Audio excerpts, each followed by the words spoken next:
The experimental spell had been Ainz's idea. Not because he understood it fully, but because the guild researchers had left notes suggesting its potential. A super-tier incantation designed to pierce dimensional barriers, meant for exploration beyond Yggdrasil's known boundaries. In the throne room of Nazarick, surrounded by his most trusted guardians, Ainz Ooal raised his skeletal hand and began the invocation. The words felt wrong the moment they left his lipless mouth. Where Yggdrasil's magic typically flowed like water through established channels, this spell clawed at reality itself. Ainz felt the mana drain accelerate beyond predicted parameters. His internal alarm, the remnant of Suzuki Satoru's human instincts, screamed warnings his undead form couldn't physically express. Ainz-sama. Albedo's voice carried concern that would have shattered mountains. The spell matrix fractured, not cleanly, like a cancelled incantation, but violently, like a mirror struck by a sledgehammer. Ainz tried to abort the casting, but the dimensional fabric had already torn. What emerged wasn't a doorway or portal in any conventional sense. It was a wound. Reality bled darkness that tasted of copper and ozone and something utterly alien to Nazarick's carefully maintained existence. Through that wound, something pulled back. Ainz had faced many horrors in his time. Dragon lords, world enemies, the collective fury of 100 guilds. None of those prepared him for this sensation. It wasn't hostile. It was indifferent. Like falling into an ocean that didn't care whether you drowned or swam because it had drowned and saved billions before you, and would do so billions more after you ceased to matter. Defensive formation. Demiurge's command cut through the chaos. Protect the Supreme One. But there was nothing to defend against. The pull intensified. Ainz felt his skeletal feet leave the marble floor. Albedo lunged for him, her golden armor flashing. Demiurge's tail whipped toward a support pillar, seeking anchor. Shalter materialized from shadow form, crimson eyes wide with something her vampire nature had never known genuine fear. The throne room distorted. Walls that had stood for subjective centuries bent like wet paper. The pull became a roar, silent and deafening simultaneously. Ainz managed one final thought before the darkness consumed everything. This wasn't Yggdrasil magic at all. The transition lasted an eternity compressed into a heartbeat. Ainz experienced sensations. His undead body shouldn't register heat, cold pressure, weightlessness all at once. Around him, he sensed rather than saw his guardians tumbling through the same incomprehensible space. And then, like a drowning man breaching the surface, they emerged. Ainz hit solid ground hard enough to crack stone. His skeletal form absorbed the impact without damage. But the disorientation took longer to shake off. He pushed himself upright, staff still clutched in one hand, through sheer muscle memory. The air tasted different here. Thicker. Wrong. "Status report," he commanded, his voice carrying the authority of the Overlord, even as Suzuki Satoru's mind raced with panic beneath the facade. "Albedo present and combat ready." She appeared at his right armor, scuffed but intact. "Demiurge analyzing our situation." The demon strategist stood to his left, eyes already scanning their surroundings with tactical precision. "Shaltir blood fallen, awaiting orders." The vampire's voice carried a tremor she couldn't quite suppress. They stood in darkness, but not emptiness. Ainz could sense space around them, vast and enclosed simultaneously. He activated a minor illumination spell, and pale light revealed their prison. They were underground. The cavern stretched in multiple directions, its walls a mixture of natural rock formation and something distinctly artificial. Ancient brick. Corroded metal piping. the skeletal remains of what looked like industrial infrastructure from a civilization Ainz didn't recognize. Not Yggdrasil architecture, not even close. "This isn't the new world," Demiurge stated, his analytical tone barely masking concern. "The magical ambient is completely foreign. The fundamental framework operates on principles I've never encountered." Ainz processed this while his inner self screamed. Of course it was wrong. Everything was wrong. They'd been torn from their world and deposited God's new where, and he was supposed to lead them through this because they believed in his infinite wisdom. He needed information, needed to understand where they were and how to get back. But first, he needed to maintain the image. "Nazarick," Ainz said simply. "Status." Demiurge's expression darkened. "I sense the tomb's presence Ainz Sama, but diminished, as though only a fragment accompanied us through the transition." Ainz expanded his magical senses, reaching for the familiar resonance of his guild's greatest creation. Demiurge was correct. Nazarick existed here, but compressed, reduced. Perhaps only the first 3 floors had made the crossing. A pocket of their world embedded in this alien reality. "Secure the perimeter," Ainz commanded. "Demiurge, I want full reconnaissance. Find out where we are. Albedo establish defensive positions around our reduced territory. Shalter, you're with me. We need to understand the magical paradigm of this place before we make any aggressive moves." They moved to obey instantly, and Ainz felt the familiar weight of their absolute faith. It steadied him, even as it terrified him. He was their anchor in this storm. He couldn't afford to show weakness. As the Guardians dispersed to their tasks, Ainz pulled a specialized item from his inventory, the mirror of remote viewing. The artifact had served him well in the New World for long-range surveillance. If it functioned here, he might gain critical intelligence without exposing themselves. The mirror activated, its surface rippling like disturbed water. Images formed fragmented at first, then coalescing into coherence. Ainz saw a city. Not just any city, but a metropolis that dwarfed anything from Yggdrasil or the New World. Towers of glass and steel reached toward the sky. Lights blazed in patterns that spoke of advanced civilization. And everywhere people. Humans primarily, but their technology levels seemed impossibly advanced for a medieval equivalent society. He shifted the mirror's focus, scanning upward. The view broke through layers of earth and concrete, emerging into a nighttime cityscape. Signs blazed in English, a language Ainz translation magic interpreted automatically. New York City, Manhattan. The names meant nothing to him, but the infrastructure suggested a world far beyond simple medieval kingdoms. "Ainz Sama," Shaltiar's voice interrupted his surveillance. "I've detected magical signatures. Multiple sources scattered across the area above us. Some feel almost divine in nature." Divine. The word triggered alarm bells. Ainz hadn't encountered true gods in Yggdrasil, only powerful NPCs and players with divine tier builds. But if this world possessed actual deities, approaching them with ignorance could prove fatal. "Continue monitoring," Ainz instructed. "Do not engage. We gather intelligence first."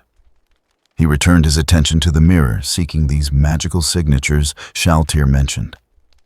The artifact's enhanced detection mode revealed them like stars against the darkness. Concentrated power sources dotted the city above. Some pulsed with energy that reminded him of high-tier players. Others radiated something more primal, more fundamental to reality itself. One signature in particular drew his focus. It blazed brightest, located in what the mirror identified as Greenwich Village. The power there felt structured, controlled, wielded with precision, rather than brute force. A magic user. Possibly a formidable one. Ainz filed that information away. They would need to be extraordinarily careful here. This world operated on different rules, housed entities of unclear power levels, and their own stronghold had been reduced to a fraction of its former glory. Every advantage they'd possessed in the new world meant nothing until he understood the playing field. Demiurge report, Ainz called through a message spell. The demon's response came immediately. We've identified our location, Ainz. Based on architectural analysis and residual magical traces, we appear to be beneath a city called New York in a network of abandoned infrastructure. The magical ambient here is chaotic but dense. There are traces of something the local reality calls dark force, a dimensional energy that seems compatible with our necromantic capabilities. Interesting. Very interesting. If this dark force could enhance their abilities, it might offset some of their disadvantages. But Ainz wouldn't gamble on assumptions. Albedo's report, he queried. Defensive perimeters established around our reduced Nazarek Ainz. The fragment that crossed with us includes the throne room portions of the treasury and several guardian quarters. I estimate 30% of our original structure made the transition. The boundaries are stable, secured with our strongest wards. 30%. Better than nothing, but far from ideal. Ainz considered their situation.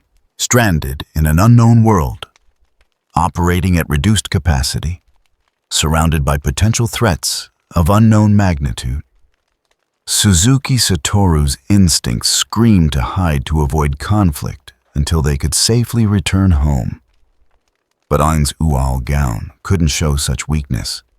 His guardians expected decisive leadership. We establish ourselves here. Ainz announced, his voice carrying absolute certainty he didn't feel. This location provides natural concealment and access to compatible energy sources. We will fortify our position, gather intelligence on this world's power structure, and determine whether threats exist that require immediate attention. Only then will we consider our long-term strategy.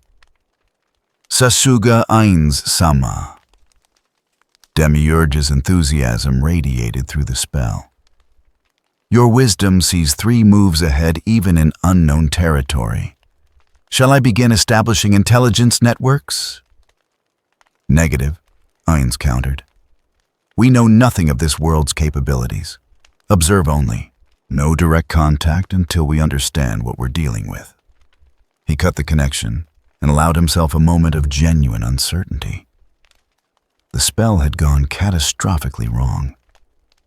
They were trapped in an alien reality.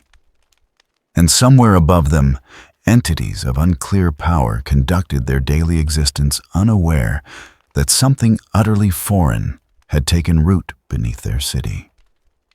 Ainz looked toward the ceiling of their underground sanctuary, where beyond layers of earth and concrete that bright magical signature still blazed in Greenwich Village. Someone up there would notice them eventually. Someone would investigate. When that happened, Ainz Ooal Gown would need to be ready. Not as Suzuki Satoru, the salaryman overwhelmed by impossible circumstances, but as the overlord master of death, sovereign of Nazarek. Even if that sovereignty now extended over nothing but shadows and uncertainty in a world that shouldn't exist. The darkness around them seemed to pulse in response to his thoughts. Waiting. Watching. Alive in ways Yggdrasil's darkness had never been. Ainz gripped his staff tighter and began planning for a war he didn't understand against enemies he couldn't name. It would have to be enough. The first 72 hours passed in tense silence. Ainz established a routine that kept the Guardians occupied while he processed the enormity of their situation. Demiurge compiled intelligence reports. Albedo reinforced defensive perimeters with obsessive precision.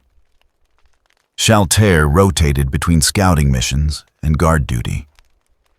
And Ainz sat in what remained of his throne room, projecting absolute confidence while Suzuki Satoru's mind churned with escalating dread.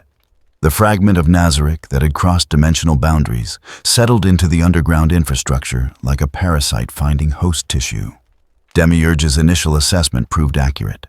The dark force residue permeating this location resonated with their necromantic foundations. Not perfectly, but close enough to sustain their existence, without the constant mana drain Ainz had feared. The energy signature is remarkable, Demiurge explained during their third strategic meeting. The demon stood before a hastily constructed tactical board, magical notation glowing against dark stone.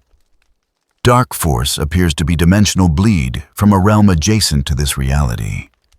Its properties align with death magic, shadow manipulation, and reality distortion. We can tap into it without significantly depleting our internal reserves.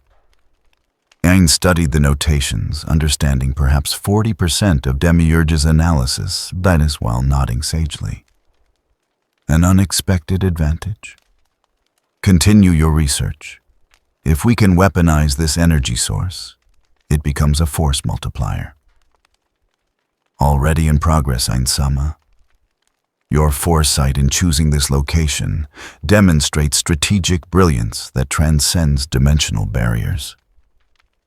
The Overlord said nothing accepting the praise he didn't deserve. He hadn't chosen this location. They'd been dumped here by catastrophic magical failure. But if Demiurge wanted to interpret random chance as calculated genius, Ainz wouldn't correct him. He shifted his attention to the mirror of remote viewing, which had become his primary window into this bizarre world. 3 days of surveillance had yielded disturbing revelations. This Earth, as the locals called it, housed entities that defied categorization. Through the mirror, Ainz had observed a man in red and blue spandex, swinging between buildings on threads of webbing. Another individual wreathed in flames flying across the night sky. A massive green creature smashing through concrete barriers during what appeared to be a government containment effort. None of these beings registered as players in the Yggdrasil sense. Yet their capabilities suggested power levels that warranted serious caution. The web-slinging individual moved with reflexes that matched or exceeded Shaltair's vampire speed. The flaming figure radiated heat intense enough to vaporize steel. And the green monster's raw strength reminded Ainz uncomfortably of Touch Me at full combat capacity. Albedo, Ainz called. The Guardian appeared instantly, golden armor gleaming in the dim magical light. Your assessment of the entities I've cataloged? She moved to his side, reviewing the list he'd compiled. 57 individuals exhibiting superhuman capabilities observed within a 100-mile radius of their position. Her expression darkened with each entry. Threats, she stated flatly. Every single one. We should eliminate the closest targets before they can coordinate against us. Negative. Ainz's response came firm, final. We don't understand their capabilities or organizational structures. Premature aggression could trigger retaliation we're not prepared to handle. But Ainz-sama, surely none of these inferior creatures could albedo. The single word carried enough weight to silence her immediately. We proceed with caution. Information before action. Always. She bowed, accepting his judgment, even as her posture radiated frustrated bloodlust. Ainz understood the impulse. The Guardians existed to destroy threats to Nazarick. Asking them to observe without engaging went against their fundamental programming. But he couldn't risk their limited forces on unknown variables. The mirror shifted focus at his mental command, zooming toward that brilliant magical signature in Greenwich Village. For 3 days, Ainz had studied this location obsessively. The building appeared unremarkable from the outside, a 3-story townhouse wedged between modern apartments. But the magical infrastructure beneath its mundane facade rivaled anything from Yggdrasil's most elaborate constructions. Wards layered upon wards, protective barriers interwoven with detection grids, spatial anchors that suggested dimensional manipulation capabilities. And at the center of it all, that singular presence.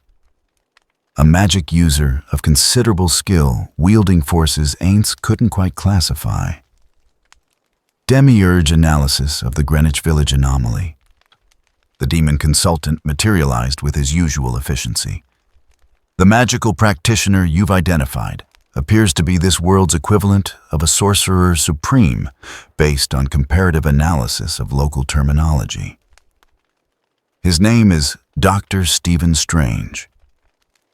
Records indicate he serves as Earth's primary mystical defender, maintaining barriers between this dimension and various hostile realities. A sorcerer supreme. The title carried implications that made Ainz's non-existent stomach clench. This strange person occupied a role similar to a world guardian in Yggdrasil terms. Powerful, connected, almost certainly aware of significant magical disturbances. Has he detected us? Unknown Ainz-sama. His detection wards are sophisticated, but our dimensional origin may obscure our signature. We're reading as anomalous rather than immediately hostile. I estimate a 70% probability he's aware something unusual has occurred, but cannot pinpoint our exact nature or location. 70%. Not odds Ainz enjoyed.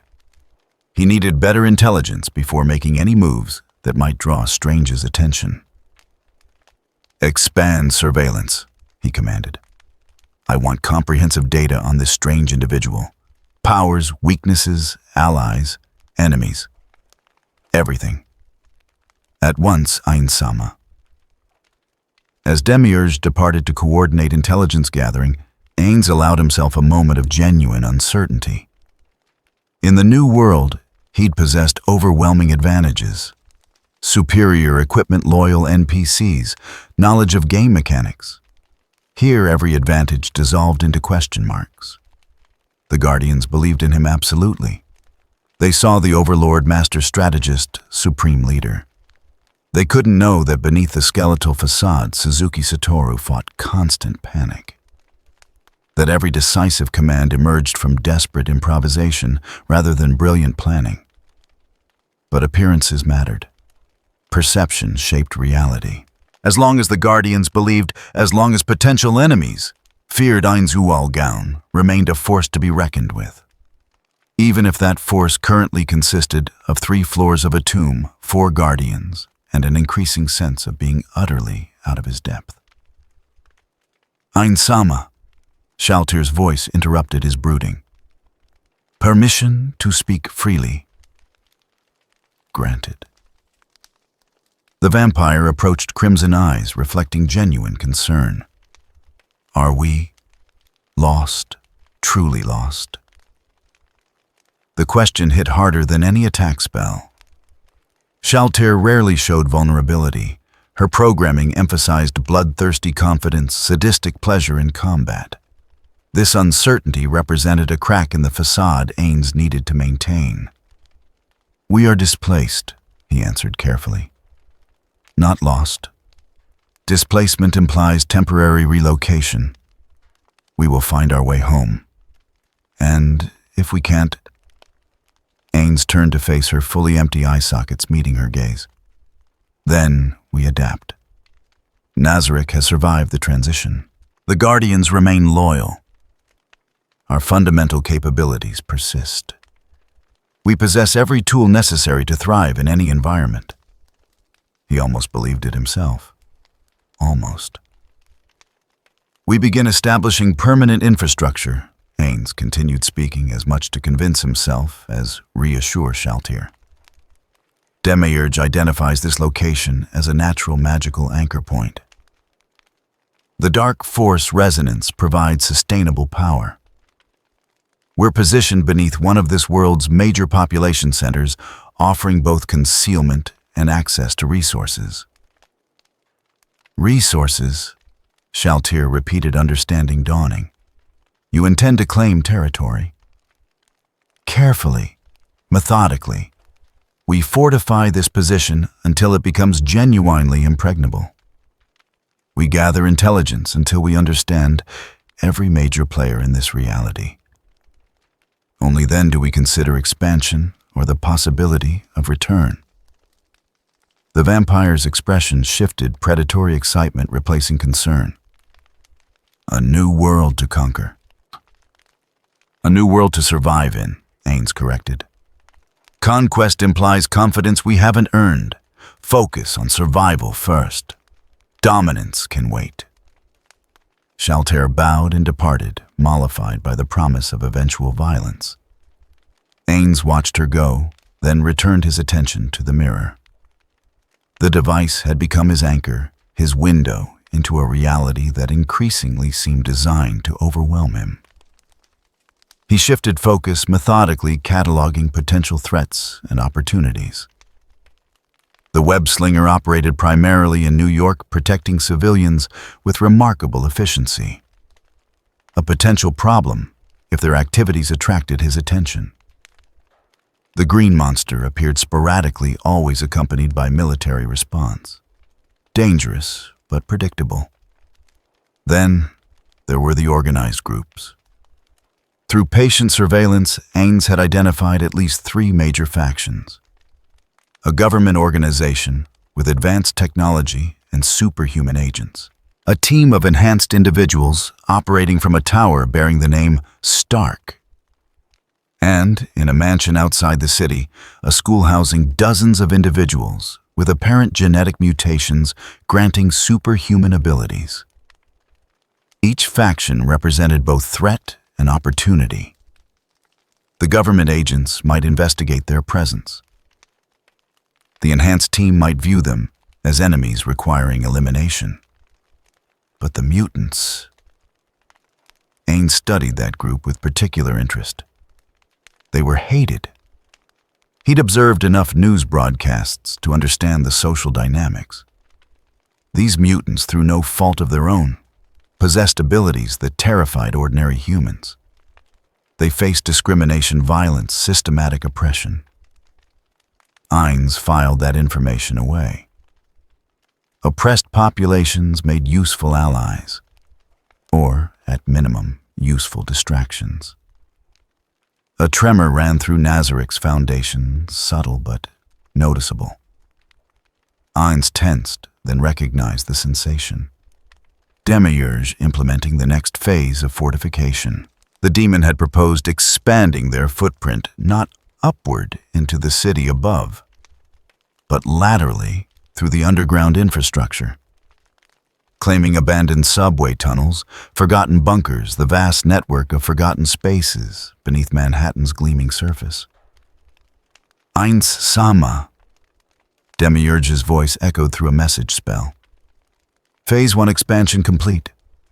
We've secured an additional 3 kilometers of subterranean territory.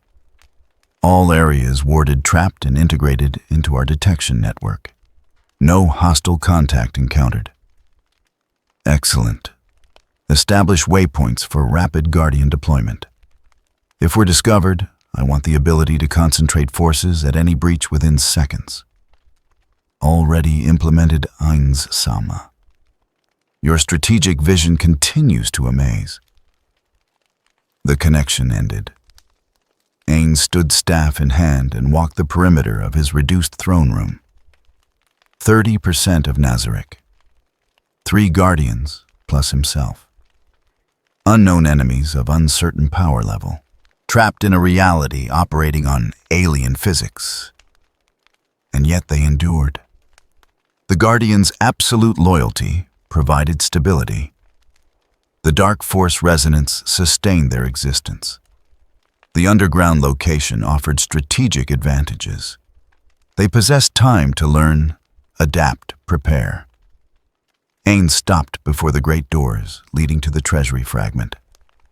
Behind those wards lay items that could reshape battlefields.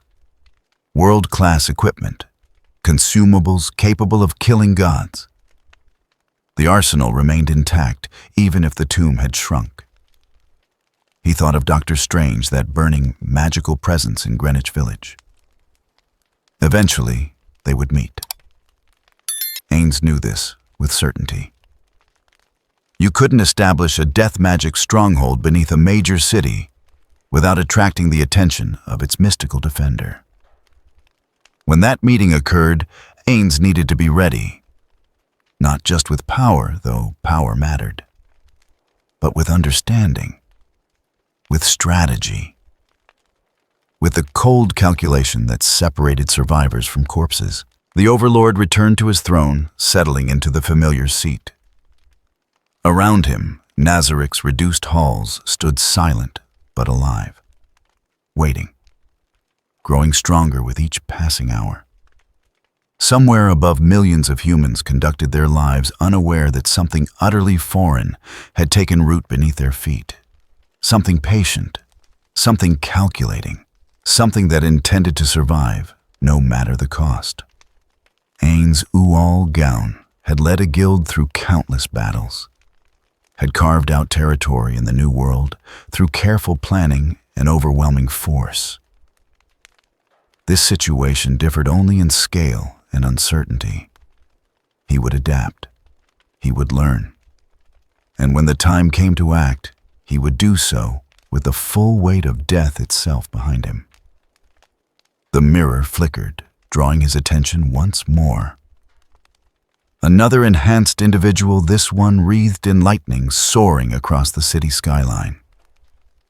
Ainz cataloged the observation, adding it to his growing database. So many variables, so many unknowns.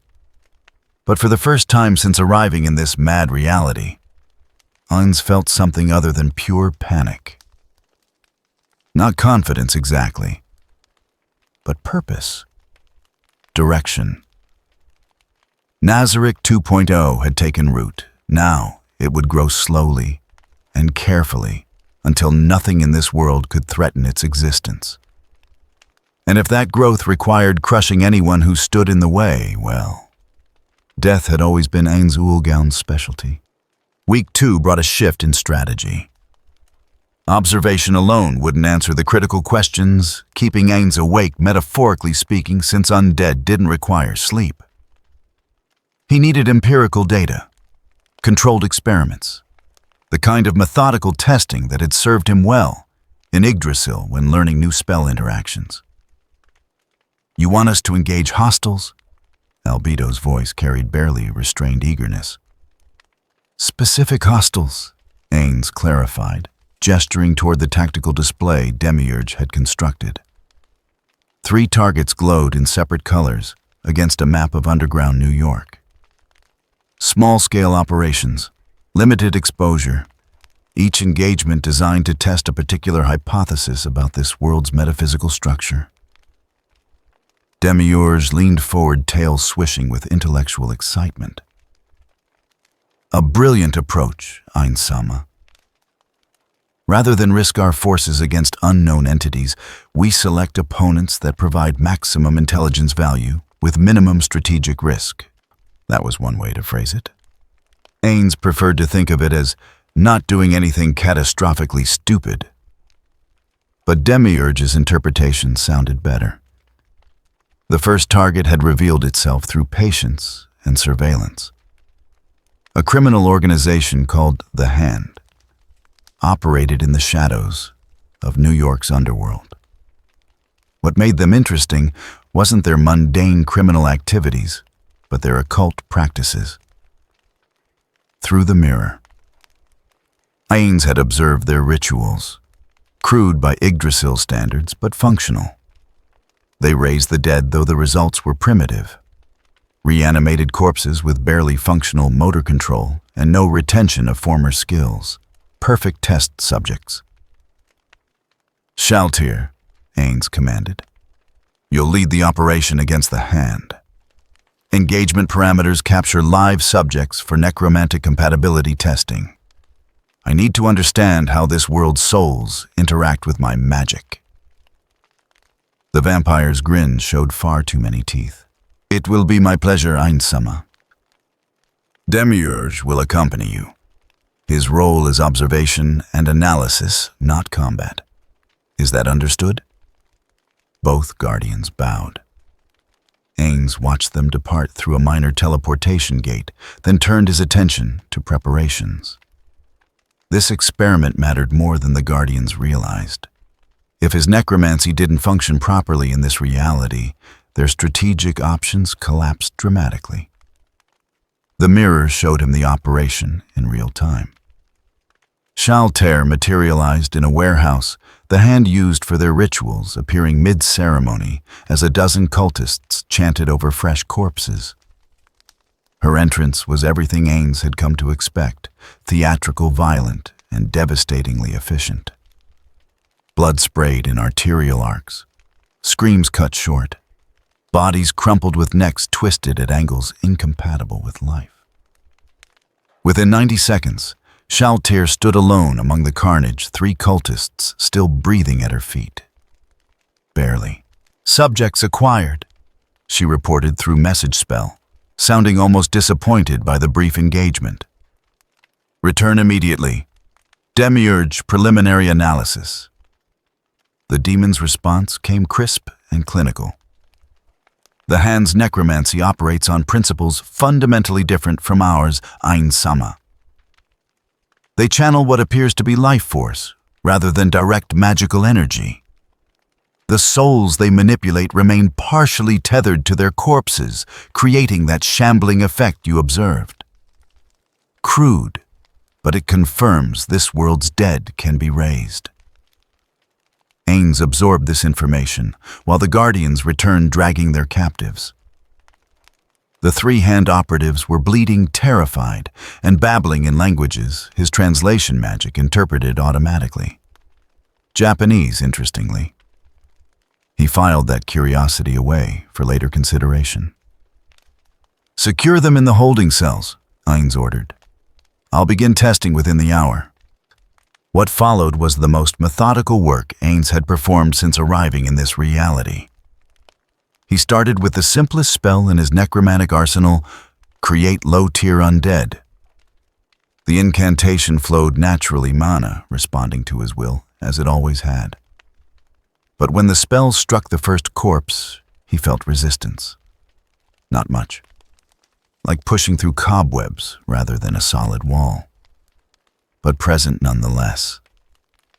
The corpse twitched, rose, shambled forward with the characteristic jerky movements of a low-tier zombie. Success. But Ainz frowned beneath his skeletal facade. The mana cost had been higher than expected. Perhaps 15% more than the same spell in Yggdrasil. He tried again with the second corpse, this time using create mid-tier undead. Same resistance. Same increased cost. The resulting ghoul functioned properly, but Ainz noted the discrepancy carefully. Demiurge hypothesis. This reality's souls possess different structural cohesion than Yggdrasil's Ainz. Your necromancy must work harder to impose control, hence the increased mana expenditure. However, once control is established, the undead appear stable. Made sense. Ainz tested several more spells, documenting each result with scientific precision. Direct damage necromancy, like Touch of Undeath, functioned normally. Debuffs, like Curse of Weakness, required slightly more power. But overall, his core capabilities remained intact. The third captive provided the most valuable data. Ainz used Dominate on the living subject, a spell designed to control minds rather than corpses. The resistance here was significant. Perhaps 40% more mana than usual. But it worked. The cultist's eyes glazed over, will subsumed beneath Ainz's magical authority. "Fascinating," Demiurge murmured, taking notes on a summoned scroll. Mental manipulation faces greater barriers than physical reanimation. This world's consciousness may be more resilient than Yggdrasil's standard humans. Or these hand operatives had some form of mental training, Ainz thought, but didn't say. Either way, the data was useful. The second target required different preparation. Hydra's occult division operated with more sophistication than the hand. Through surveillance, Ainz had identified a cell conducting research into what they called dimensional energies. Their work was sloppy, dangerous, and likely to attract official attention eventually.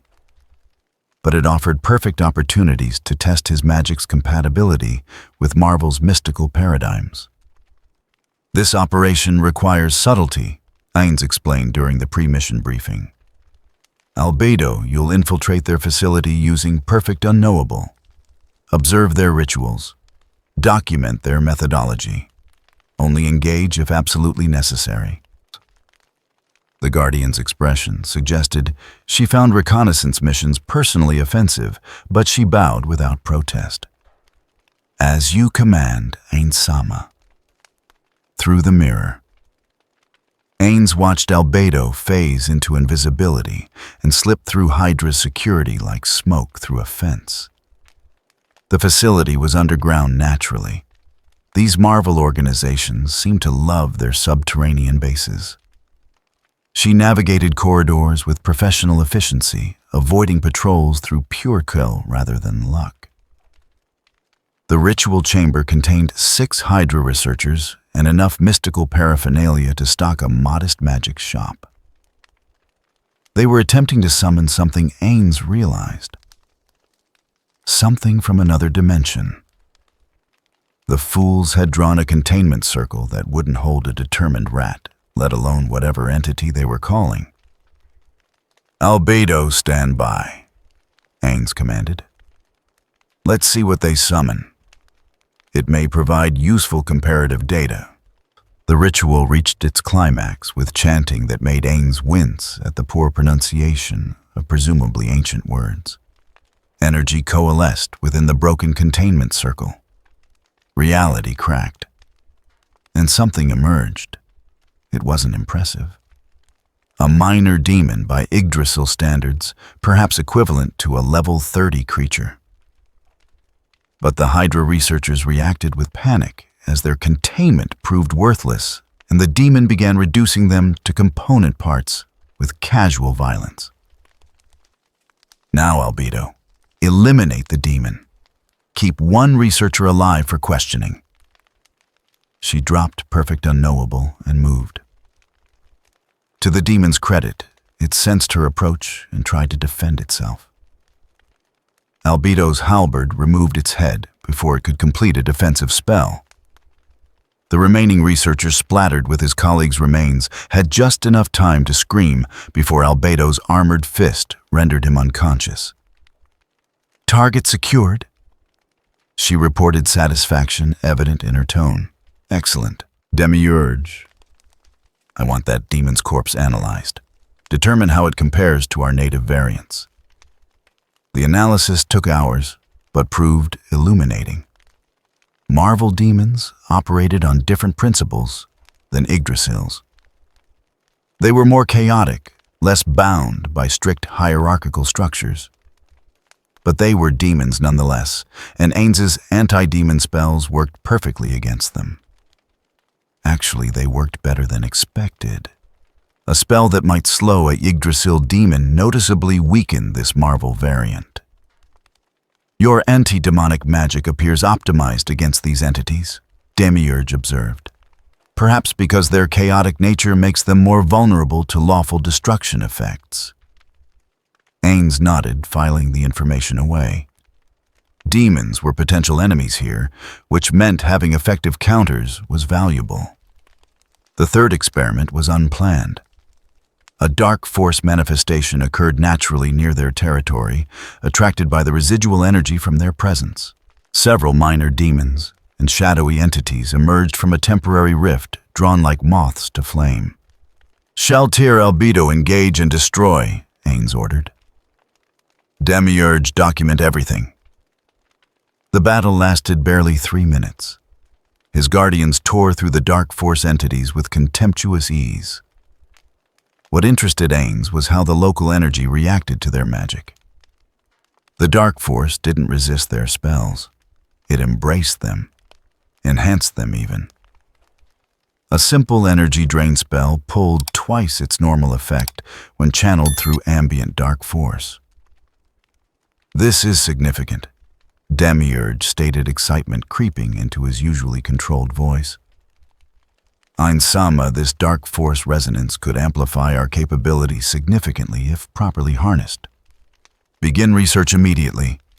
I want to understand the limits and potential side effects before we commit to systematic integration.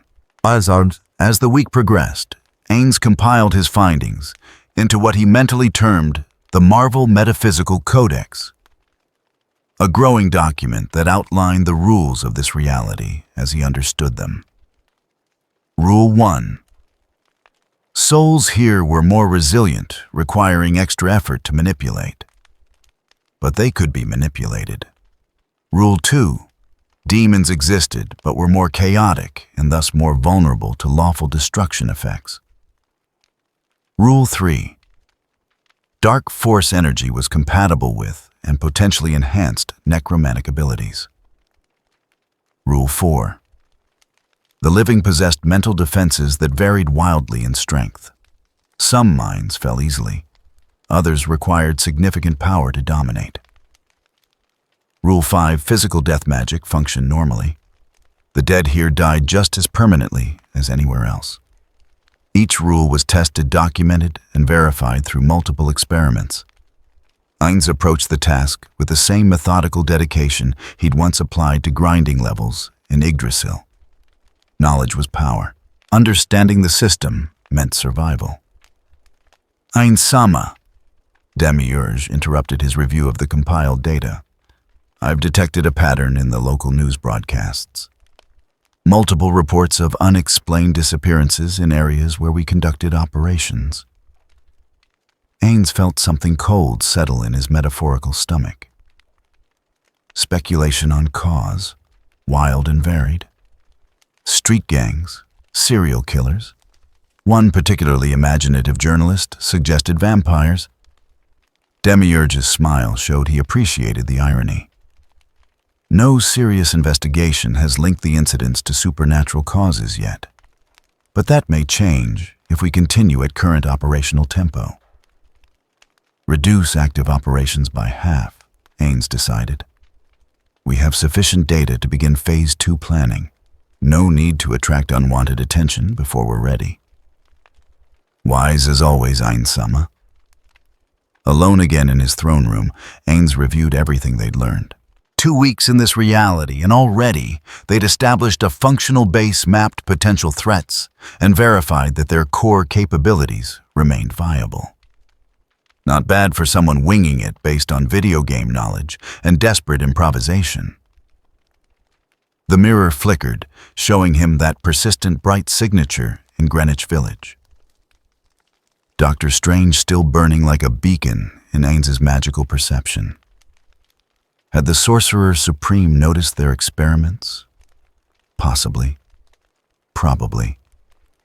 But he hadn't acted yet, which suggested either ignorance or strategic patience. Ainz hoped for the former, suspected the latter. His experimentation phase was complete. He understood the basics of how this world's magic functioned, how its souls differed, where his advantages lay, and what limitations he faced.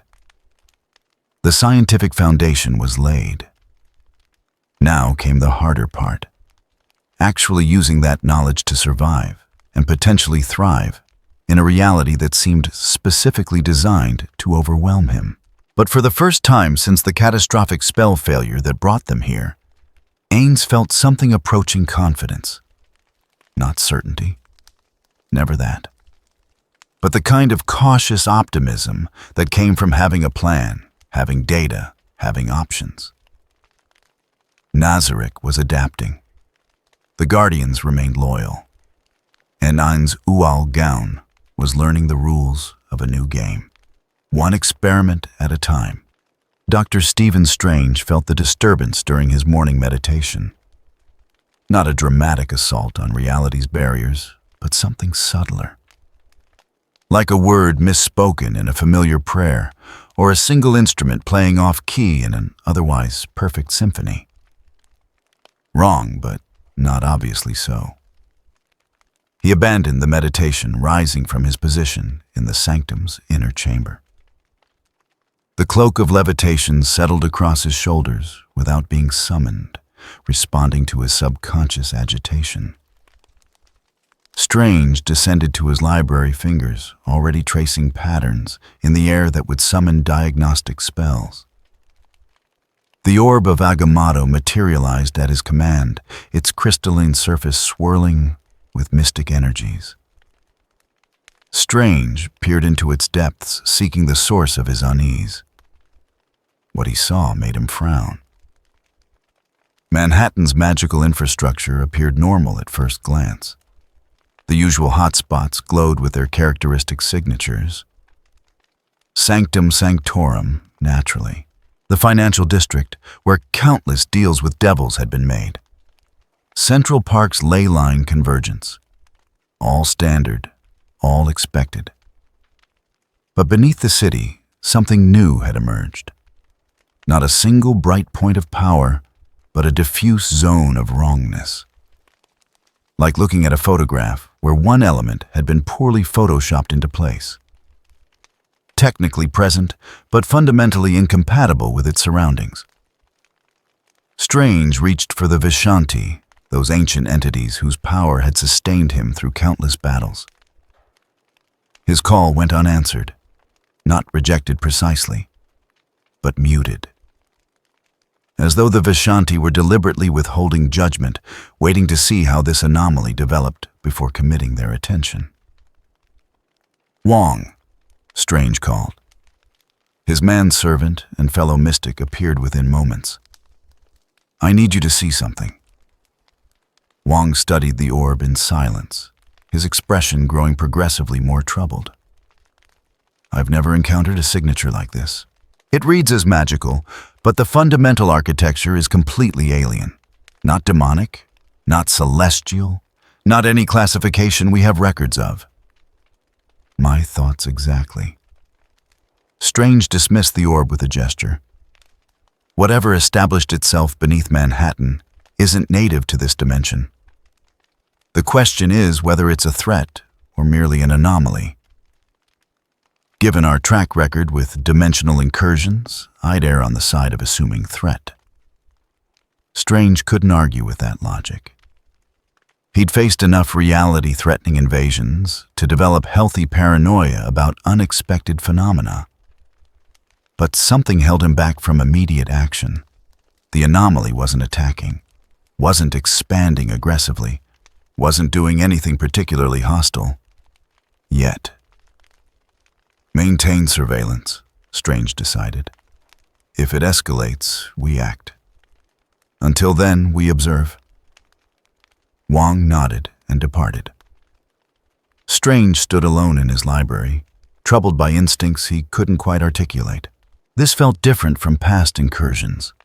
More calculated, more patient. Somewhere beneath the city, something was learning. But Victor Von Doom detected the energy signature from his fortress in Latveria. The sensors he'd installed throughout major cities, monitoring for exploitable magical phenomena, registered the anomaly immediately.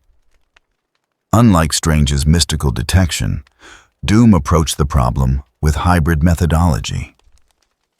Science and sorcery working in concert to analyze what most would dismiss as incomprehensible. The data scrolling across his screens made him lean forward with interest. An entirely new form of magical energy operating on principles that defied Earth's established paradigms. Not chaos magic, not elder god corruption, something genuinely novel. Fascinating, Doom murmured, his voice carrying the metallic resonance of his mask. A power Doom has not yet catalogued. A power Doom does not yet possess. He began calculations, immediately plotting trajectories for personal investigation. This warranted his direct attention. Anything truly new represented either threat or opportunity, and Doom preferred to determine which before others could claim it. The armor's systems tracked the energy signature's location with precision. Beneath Manhattan, in territory that belonged to no established magical faction. Unclaimed, unguarded, save for whatever force had created it. Doom's fingers drummed against his throne's armrest, a rare display of eagerness beneath his iron discipline. He would visit this anomaly. Soon, but not yet. Let others investigate first. Let them probe the defenses and reveal the capabilities. Doom did not survive by rushing into unknown situations. He survived by watching others make mistakes, then exploiting the knowledge their failures provided. Richards would charge in immediately. Doom spoke to the empty throne room, secure in his arrogance that intellect alone would protect him. Doom is wiser. The monitors continued their analysis, patient, thorough, recording every fluctuation in the alien energy pattern. Doom could afford to wait. Power this significant wouldn't disappear overnight. Johnny Blaze felt the wrongness in his bones before the spirit of vengeance fully awakened. He was riding through Manhattan on his motorcycle, delivering packages for a courier service that didn't ask questions about his sporadic availability. The supernatural awareness that came with his curse had grown stronger over the years, attuned to disturbances in the spiritual balance. This was a disturbance. The Ghost Rider's presence surged within him, drawn to the imbalance like iron to a lodestone. Blaze fought the transformation for 3 blocks before accepting the inevitable. His flesh burned away, replaced by hellfire and bone. The motorcycle beneath him transformed as well, becoming an infernal machine that left scorched pavement in its wake. The spirit drove him toward the source, navigating through traffic with supernatural precision. People screamed and scattered. Blaze would feel guilty about that later when he was human again, and capable of feeling anything beyond the rider's singular focus. Something was wrong with the souls in Manhattan. Not corrupted exactly, but touched by influence that had no business existing in this plane. The Ghost Rider could sense it like a bloodhound scenting prey. Hundreds of souls, maybe thousands, carrying traces of something that shouldn't be. The trail led underground. Blaze found himself racing through abandoned subway tunnels, the hellfire from his skull providing more than enough illumination. The wrongness grew stronger with every turn, every descent into deeper infrastructure. Then he hit a wall. Not physical, magical. A barrier that slammed into the Ghost Rider like a physical force, stopping his advance completely. The spirit snarled, testing the ward with hellfire. The flames splashed against invisible resistance and dissipated without effect. Whatever power had created this barrier understood how to defend against supernatural assault. Blaze circled the perimeter, the rider's frustration building. Somewhere beyond this magical boundary, something was manipulating souls, claiming them, using them in ways that violated the natural order. The Ghost Rider existed to punish the guilty, to maintain balance between the mortal and supernatural realms. This anomaly represented a threat to that balance. But it also represented something the Rider couldn't immediately penetrate. After an hour of fruitless assault, Blaze felt the transformation reverse. He slumped against his motorcycle, human, again exhausted and troubled. Whatever lurked beneath Manhattan had defenses specifically designed to repel entities like the Ghost Rider. That suggested planning, intelligence, purpose. Blaze pulled out his phone, scrolling through contacts until he found Strange's number. The Sorcerer Supreme needed to know about this, needed to understand that something down there was ready for them. Hey, The call came into the Xavier Institute during the afternoon combat training session. Scott Summers Cyclops received it on his personal line. SWORD's liaison officer, Abigail Brand, didn't waste time on pleasantries. "We have a situation that's probably magical, possibly alien, definitely weird. Thought you should know before it escalates." Scott gestured for Jean Grey to take over the training session, stepping away to focus on the call. Details. 3 weeks ago, our sensors detected a dimensional anomaly beneath Manhattan. At first, we classified it as standard cosmic background noise. But it's been growing. Slowly, methodically. Our best analysis suggests something established a foothold in our reality and is systematically expanding its presence. You're calling us instead of strange because your team handles threats that cross categories. This thing registers as extraterrestrial, magical, and potentially sentient. It's also doing something to local populations that's showing up in our psionic monitoring. That got Scott's full attention. Jean was their primary telepath, but they maintained collaborative surveillance with SWORD on major psychic phenomena. What kind of activity? Subtle alterations to soul structures. People who've been in proximity to the anomaly's influence show minor changes. Nothing dramatic, but present.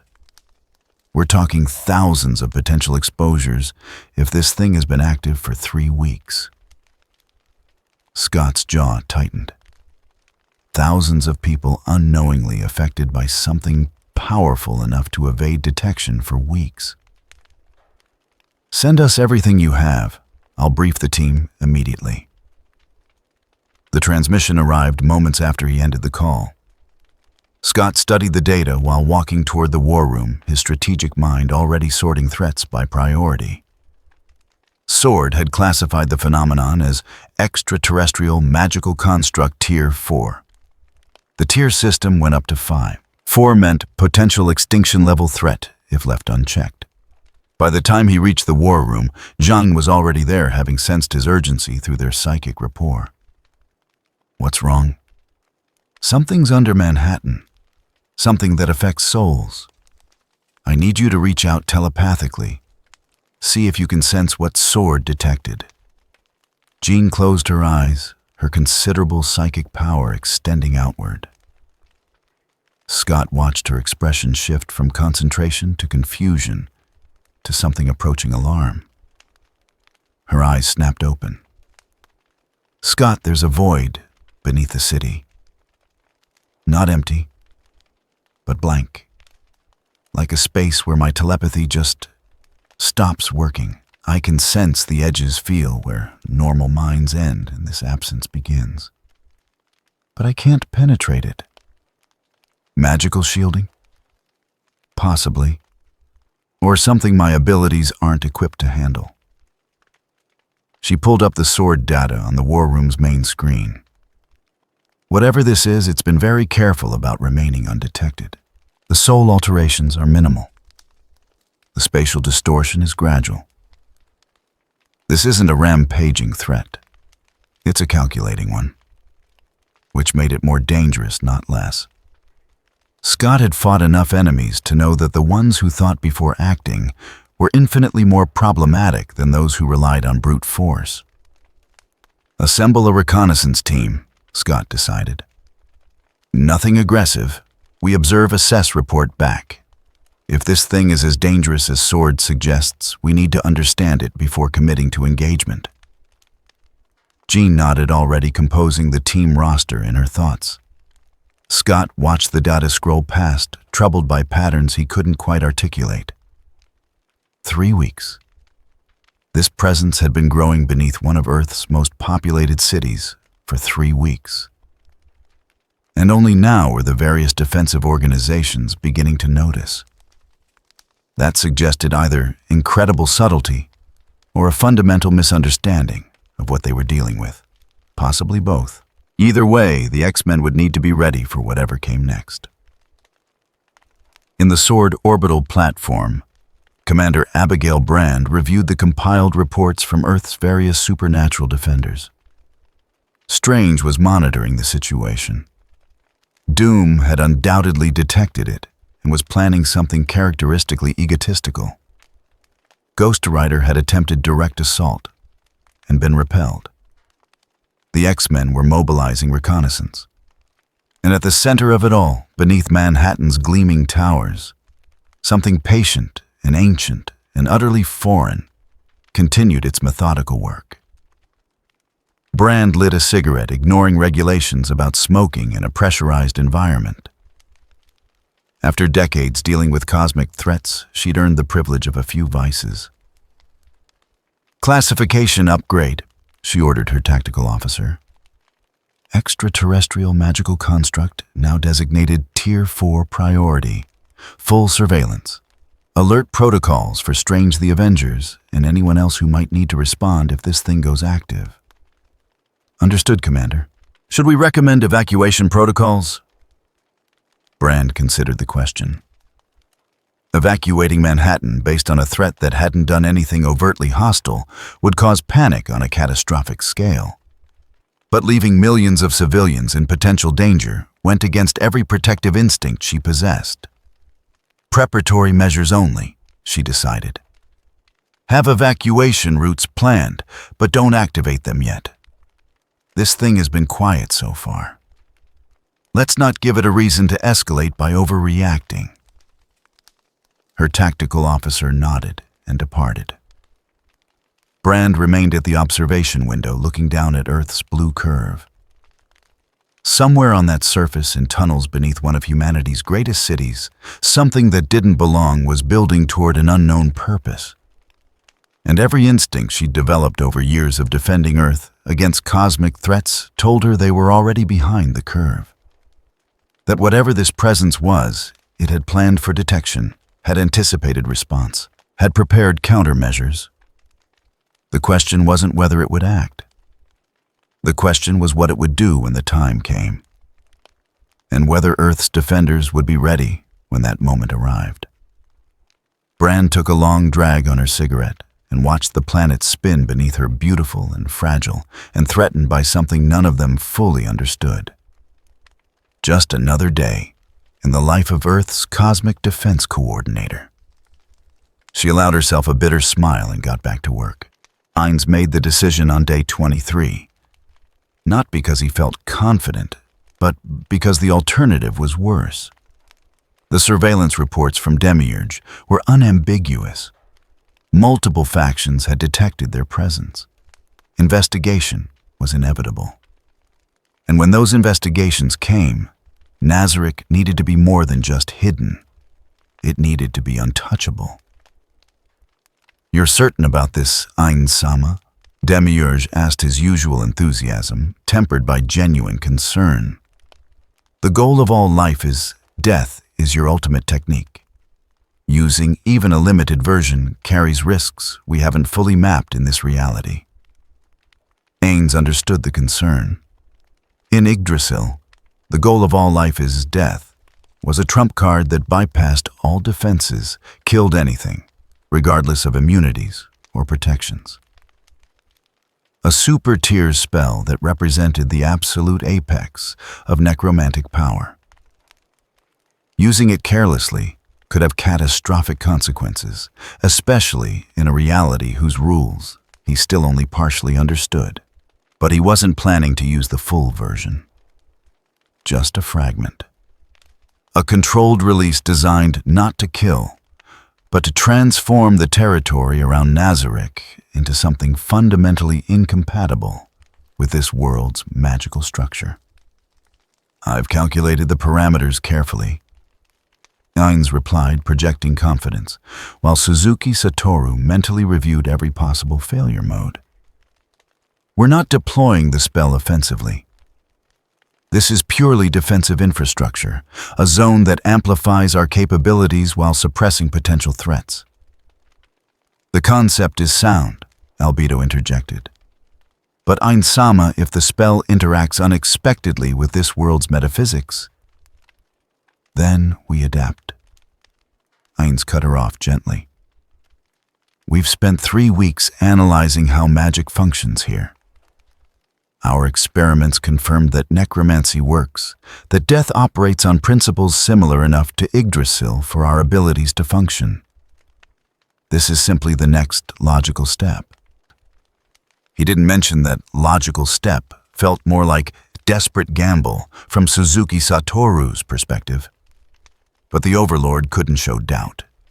Not when the Guardians needed absolute certainty. "Begin preparations," Ainz commanded. "I want the perimeter secured. All Guardians on standby. If this goes wrong, we contain it immediately." The Guardians dispersed to their tasks. Ainz stood alone in his throne room staff in hand, reviewing the spell matrix one final time. He'd modified the goal of all life is death extensively. Instead of an instant kill effect, he'd restructured it into a persistent area enchantment.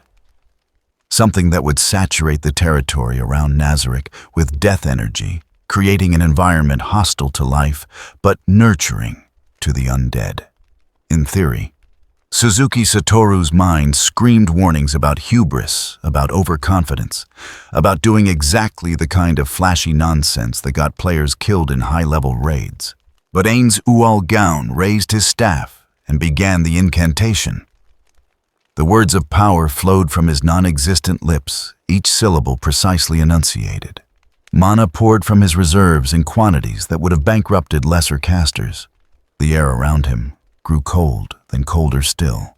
Frost spread across the throne room's floor in intricate patterns that resembled skulls, graves, the iconography of death itself. The spell built slowly, deliberately. Ainz had designed this version to unfold over minutes rather than seconds, giving him time to abort if anything went catastrophically wrong. The energy coalesced into a sphere around him, black and absolute, drinking in light and warmth and life. Then he released it. The sphere expanded outward from Nazarick's core like a slow-motion explosion.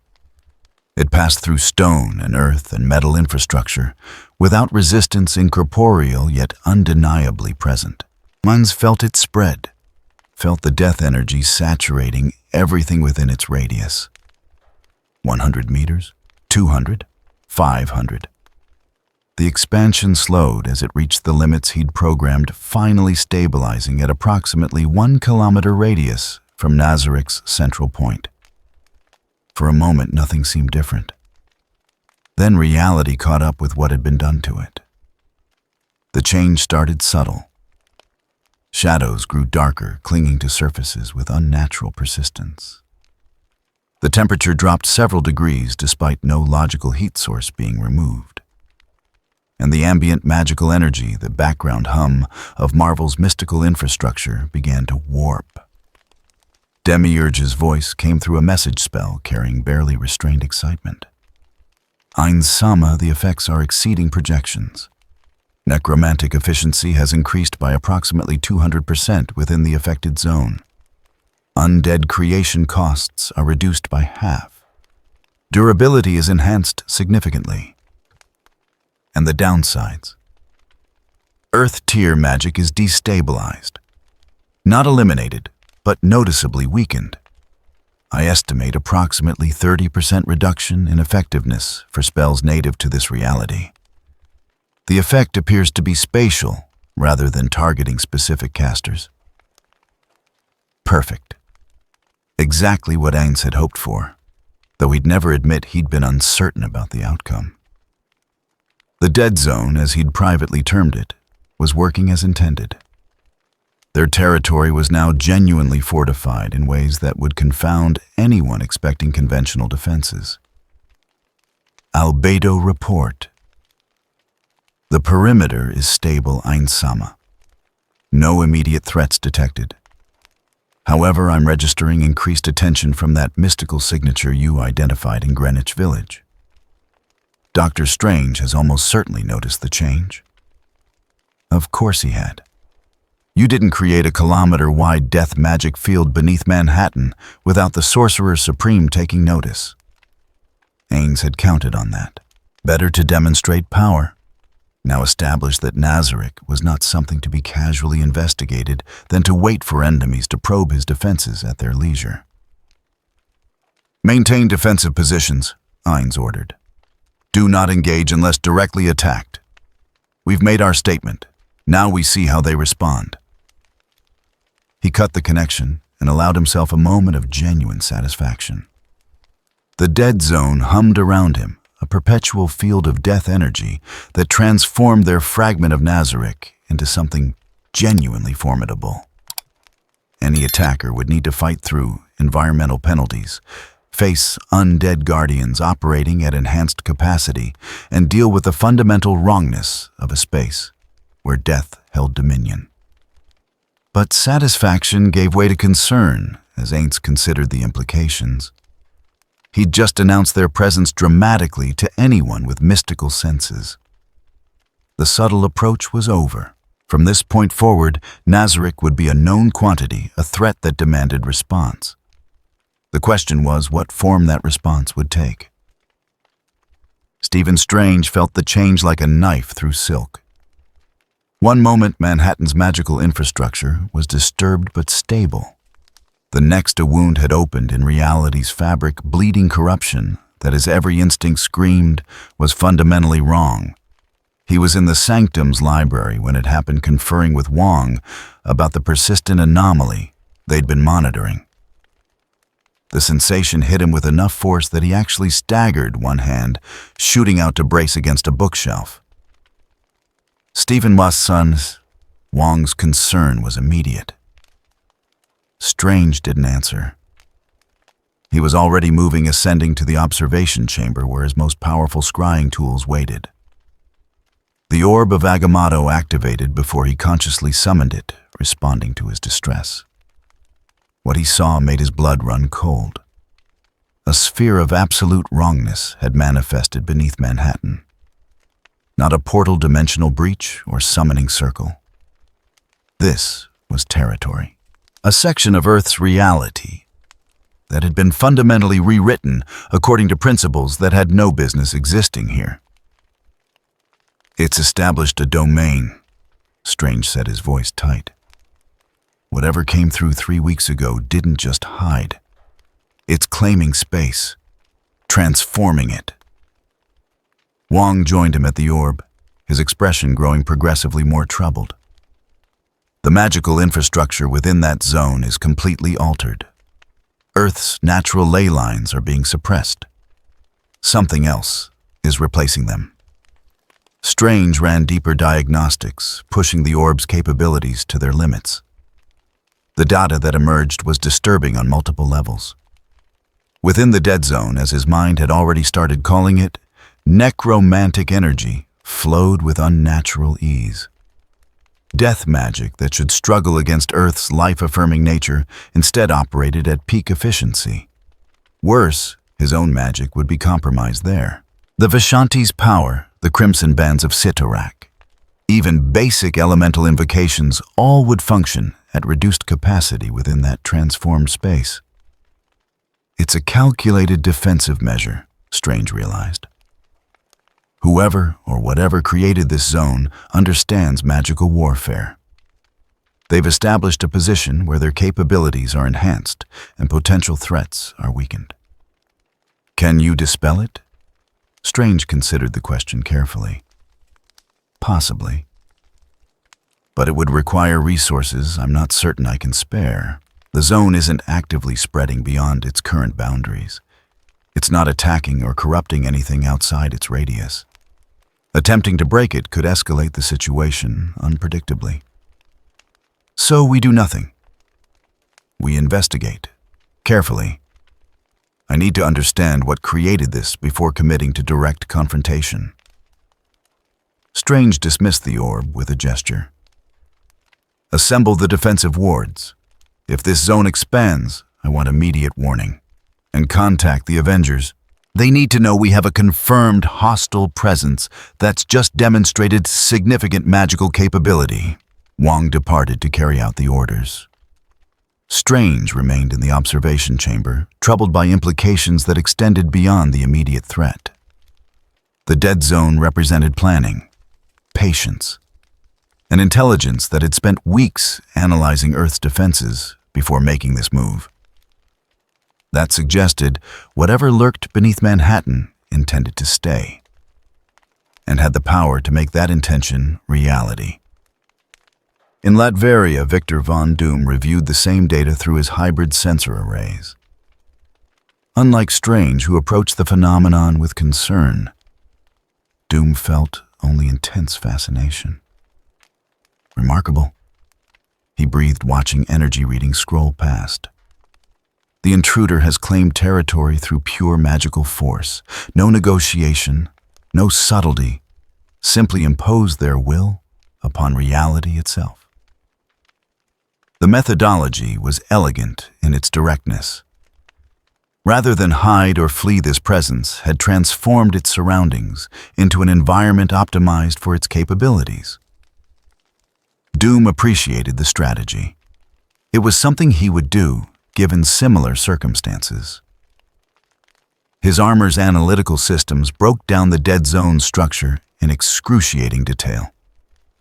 The death energy wasn't random corruption.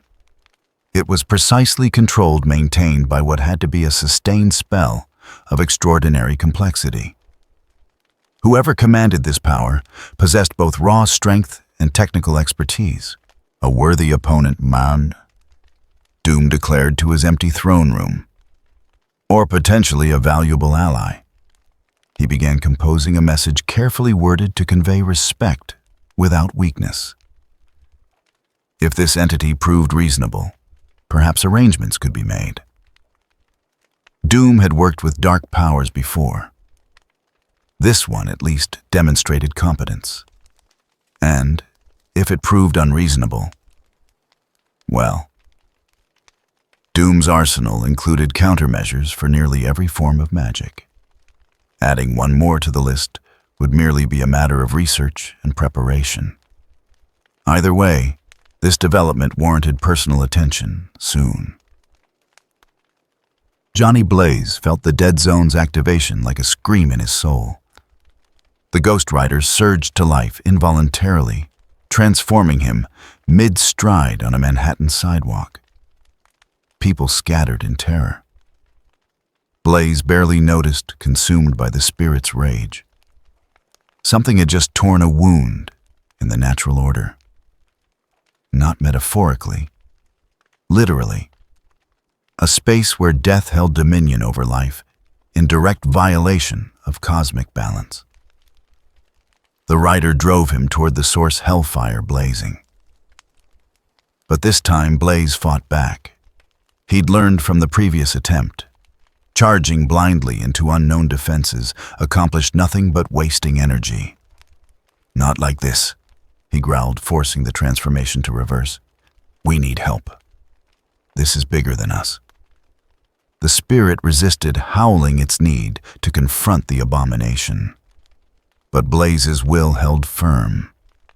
He pulled out his phone with shaking hands and dialed Strange's number. The Sorcerer Supreme answered on the first ring. I assume you're calling about the dead zone. That's what you're calling it. Yeah, I felt it wake up. The balance is completely shattered in that area. Stephen, whatever's down there, just declared war on the natural order. I'm aware. Can the Ghost Rider penetrate the defenses? Blaze considered lying, preserving some measure of pride. But this was too important for ego. No. The wards are specifically designed to repel entities like me. This thing knows what it's doing. Unfortunate. I was hoping your unique nature might bypass conventional magical barriers. Strange paused. For now, maintain surveillance from a safe distance. If the dead zone expands, I need immediate notification. The call ended. Blaze stood on the sidewalk, watching pedestrians give him wide berth. Somewhere beneath his feet, something powerful enough to rewrite reality had just announced its presence. And none of Earth's defenders had a clear plan for stopping it. Ainz observed the various responses through his mirror with cautious satisfaction. Strange was concerned, but not panicking. Doom was interested rather than hostile. The Ghost Rider had been driven back again, and the various organizations monitoring supernatural phenomena were scrambling to understand what had just occurred. Perfect. He'd established Nazarick as a serious threat without actually attacking anyone. The Dead Zone served as both fortress and warning approach at your own risk. Ainz Demiurge interrupted his surveillance. I've completed analysis of the Dead Zone's secondary effects. There are some unexpected benefits. Report. Souls within the zone are significantly harder to track through conventional mystical means. The death energy interferes with life-based detection methods. Additionally, our undead servants can operate with near-perfect concealment. The ambient corruption masks their specific signatures. Ainz absorbed this information. Not only was the Dead Zone a defensive asset, it provided operational cover for future activities. He could dispatch undead agents into the city above with significantly reduced risk of magical detection.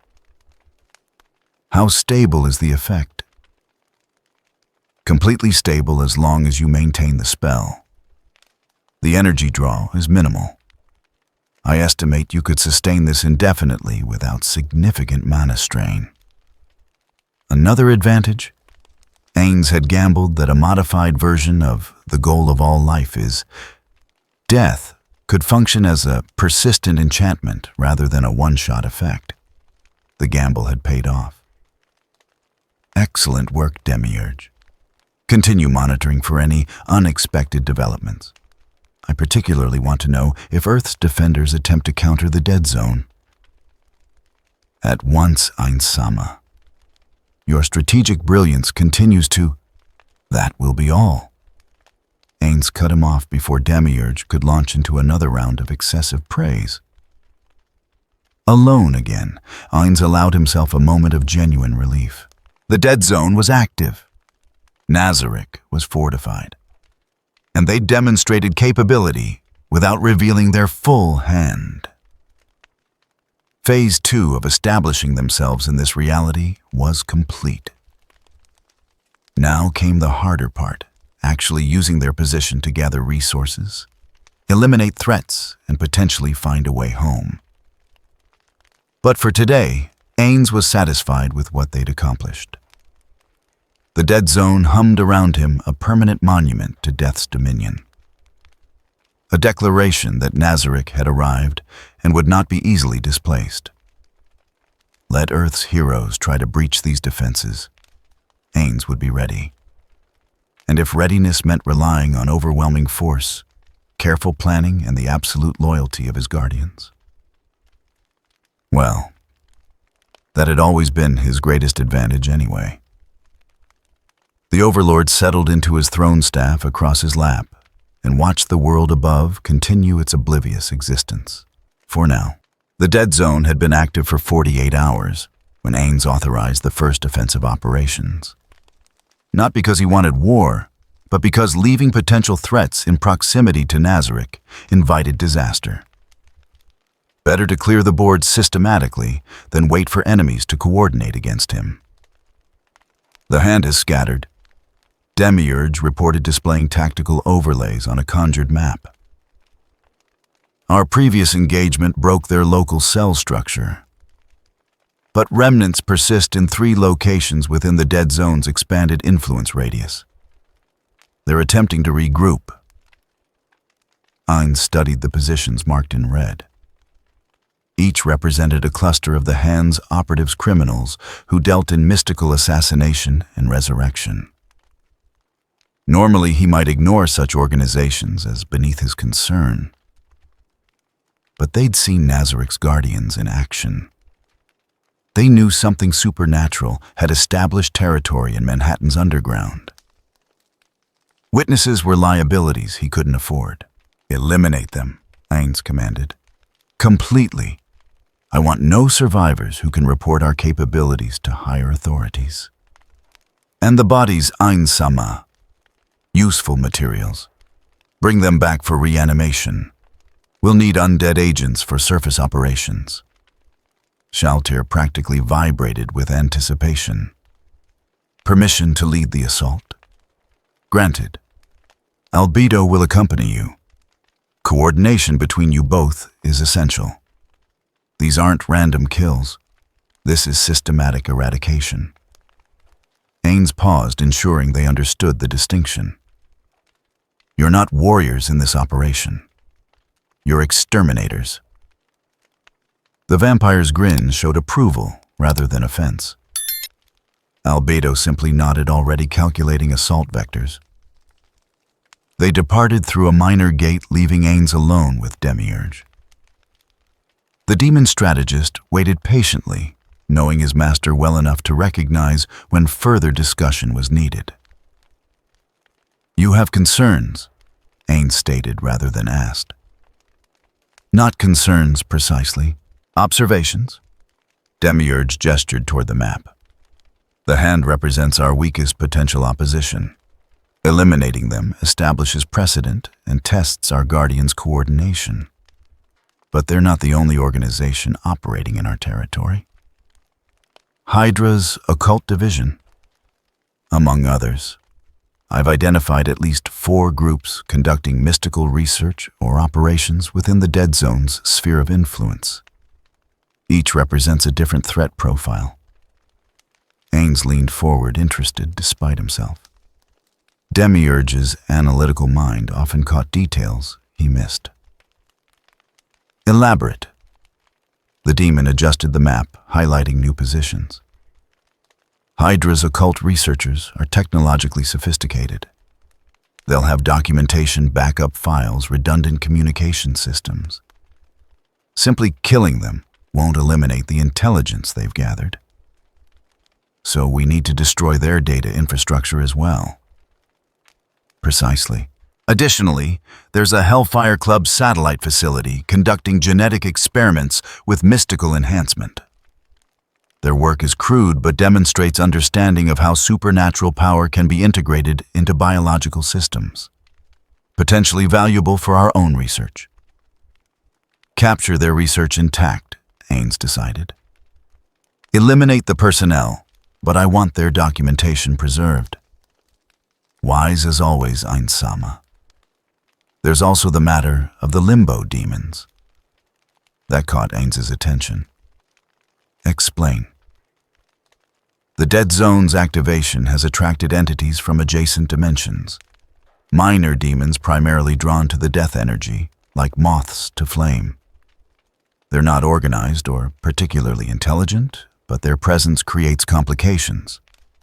If Marvel's defenders investigate the zone demon activity, provides plausible cover for other phenomena they might detect. Clever. Ainz nodded slowly. We use the demons as camouflage. Anyone investigating assumes the supernatural disturbances are demonic incursion rather than undead occupation. Exactly. I propose we allow some demons to persist, culling only those that become problematic. The rest serve as convenient misdirection. Approved. Prioritize eliminating organized threats first. The demons can wait. As Demiurge departed to coordinate operations, Ainz activated his mirror of remote viewing. He wanted to observe the first purge, directly ensuring his guardians operated with appropriate efficiency. The display showed Shaltir and Albedo materializing in an abandoned warehouse. The Hand had established a temporary base here, 23 operatives attempting to regroup after Nazarik's previous strike. They were armed with conventional weapons, supplemented by minor enchantments.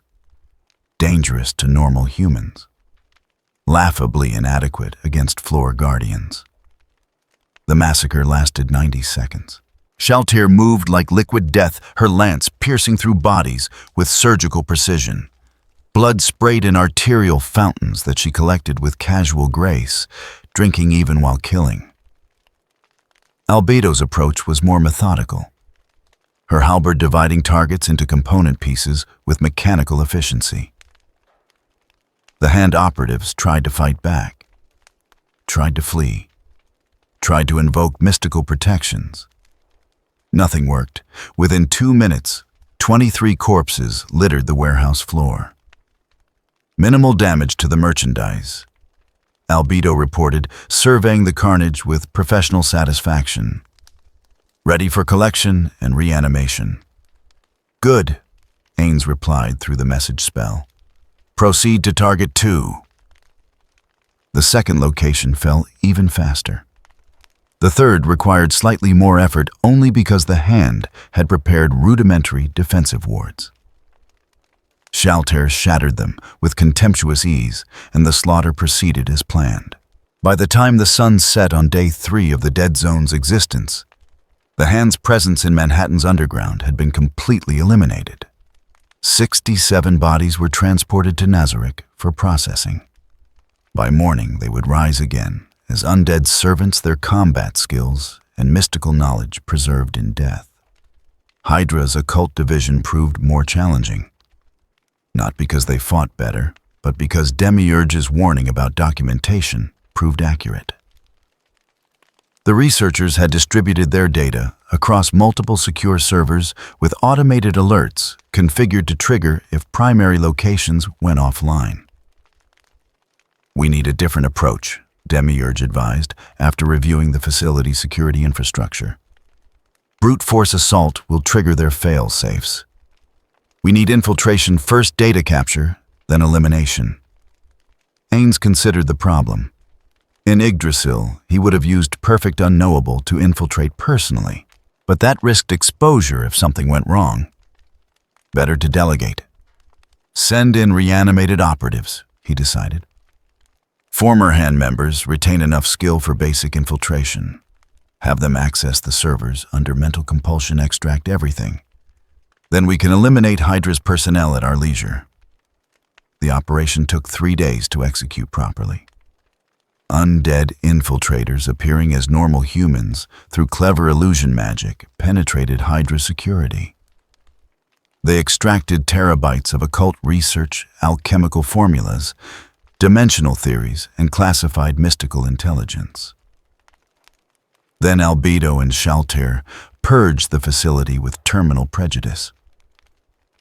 18 Hydra researchers died never knowing what killed them. Their bodies joined the growing collection in Nazarick's expansion chambers.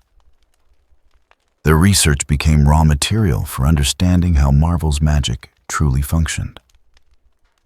The Hellfire Club's satellite facility required more finesse. The geneticists working there had no direct connection to mystical threats, but their research into enhanced mutations proved valuable.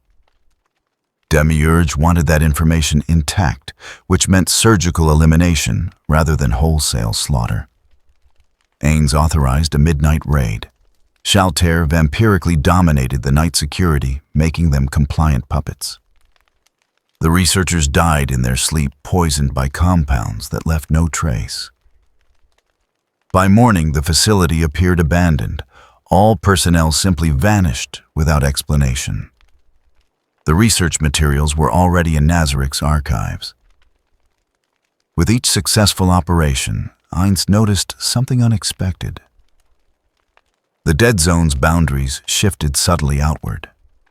Not dramatically. Perhaps 50 meters per major engagement, but measurable. The zone feeds on death, Demiurge hypothesized. Each kill within its influence radius strengthens the overall enchantment. The effect is marginal, but cumulative.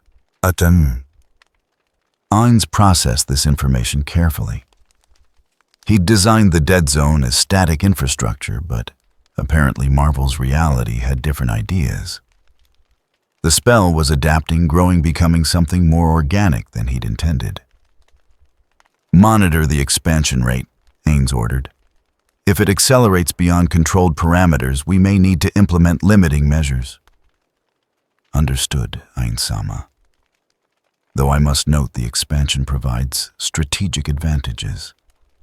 The larger the Dead Zone, the more territory we control absolutely. True. But uncontrolled growth would attract attention faster than Ainz was prepared to handle. He needed time to consolidate their position, not trigger immediate retaliation from Earth's defenders. The limbo demons proved easier to manage than expected. Most were minor entities, barely sentient, operating on pure predatory instinct. Ainz established a simple protocol. Allow demons below a certain power threshold to persist as environmental camouflage, eliminate anything strong enough to pose actual threat. Shaltir particularly enjoyed demon hunting. The creatures provided actual challenge, unlike the human targets, who died too quickly to be interesting. Watching her tear through a pack of shadow demons with obvious pleasure, Ainz felt a moment of concern about her psychological state. Then remembered she was programmed to be a sadistic monster and decided not to overthink it. By the end of week 4, the dead zone's immediate surroundings had been thoroughly cleansed. The Hand eliminated.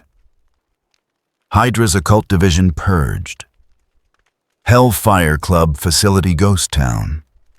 Minor demons regulated to acceptable levels, and Marvel's various intelligence networks began noticing the pattern. Ainz observed the first news reports through conventional channels. Mysterious disappearances in Lower Manhattan. Criminal organizations vanishing overnight. Unexplained absence of known occult practitioners. The stories were vague, speculative. But they were there. People were starting to ask questions. Perfect timing, Demiurge observed. We've established dominance over our immediate territory before drawing significant attention. Now, when investigators come, they'll find a prepared position rather than an invulnerable target. Ainz nodded, though internally, Suzuki Satoru was screaming about how every step deeper into this situation, made eventual escape more complicated. But the Overlord couldn't show doubt. Not when the Guardians looked to him for absolute certainty. Phase 2 complete, Ainz announced. We've secured our perimeter and eliminated immediate threats. Now we consolidate. No major operations until I'm satisfied our defenses can withstand coordinated assault. The Guardians accepted this without question.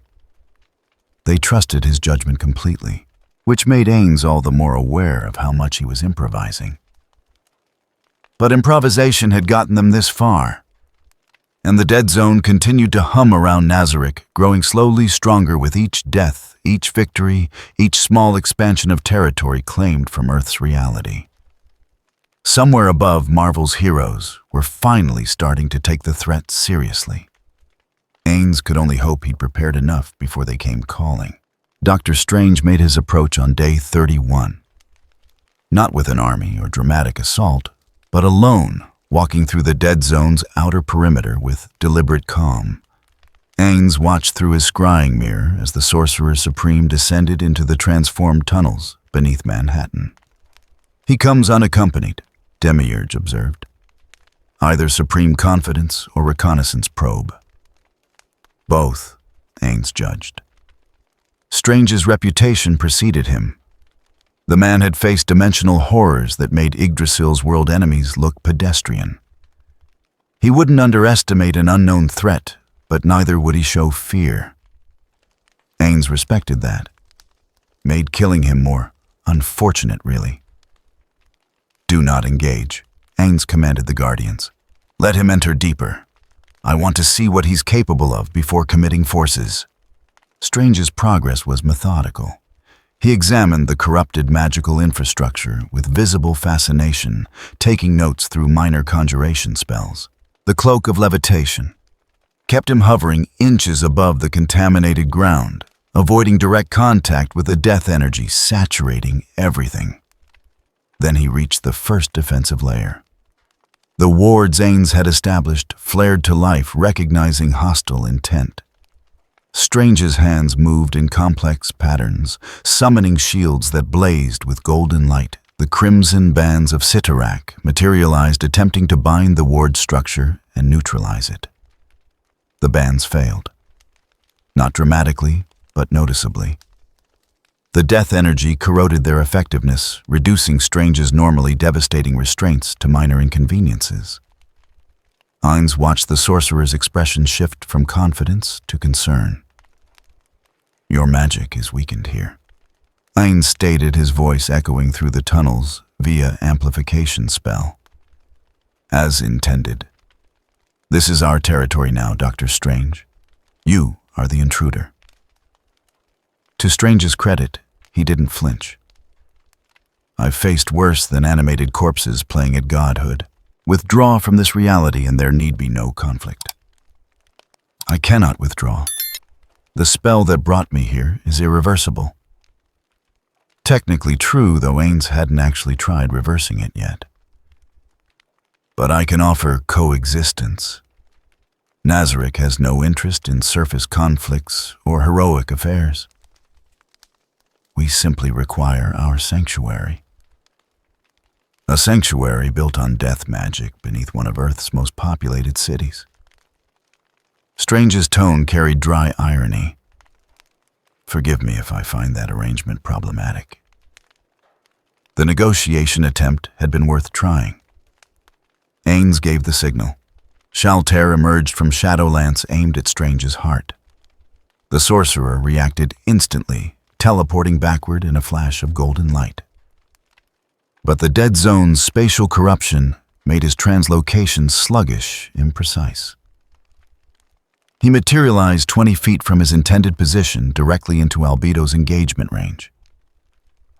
The Guardian's halberds sang through the air. Strange's shields absorbed the blow, but cracked visibly under the impact.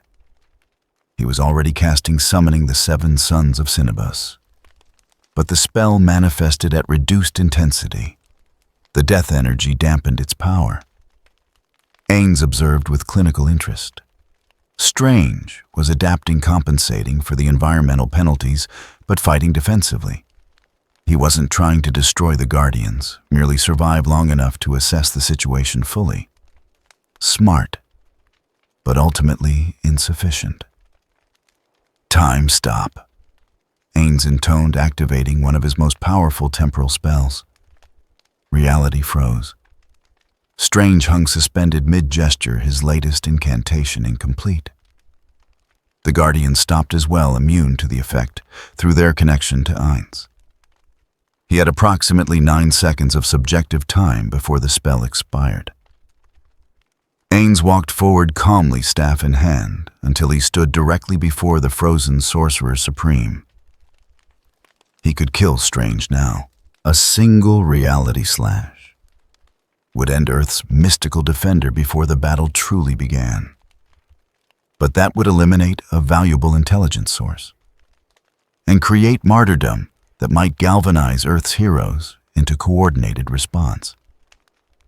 Sleep Tank Sunsight Ainz cast instead a 9th-tier spell that would bypass most magical resistances. He layered it with additional enchantments, ensuring Strange would remain unconscious for hours, even after time stop ended. Reality resumed. Strange collapsed mid-spell, his body going limp. Albedo caught him before he hit the ground. "Alive but neutralized," Ainz confirmed. "Transport him to the surface perimeter. He'll wake eventually, but by then, we'll have established that direct assault accomplishes nothing." Demiurge nodded approvingly. Demonstrating power without permanent harm. A message that combines strength with restraint.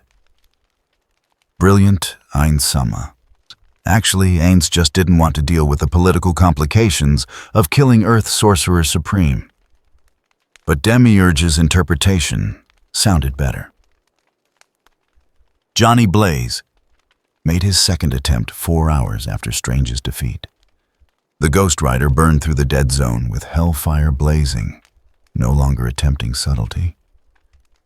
The spirit of vengeance demanded justice for the violation of cosmic balance, and Blaze had stopped fighting the transformation.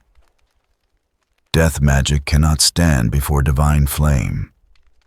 The rider proclaimed, his voice carrying supernatural resonance.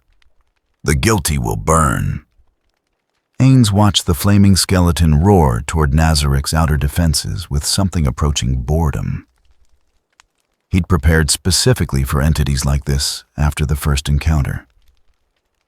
"Activate containment seal number 7, he ordered.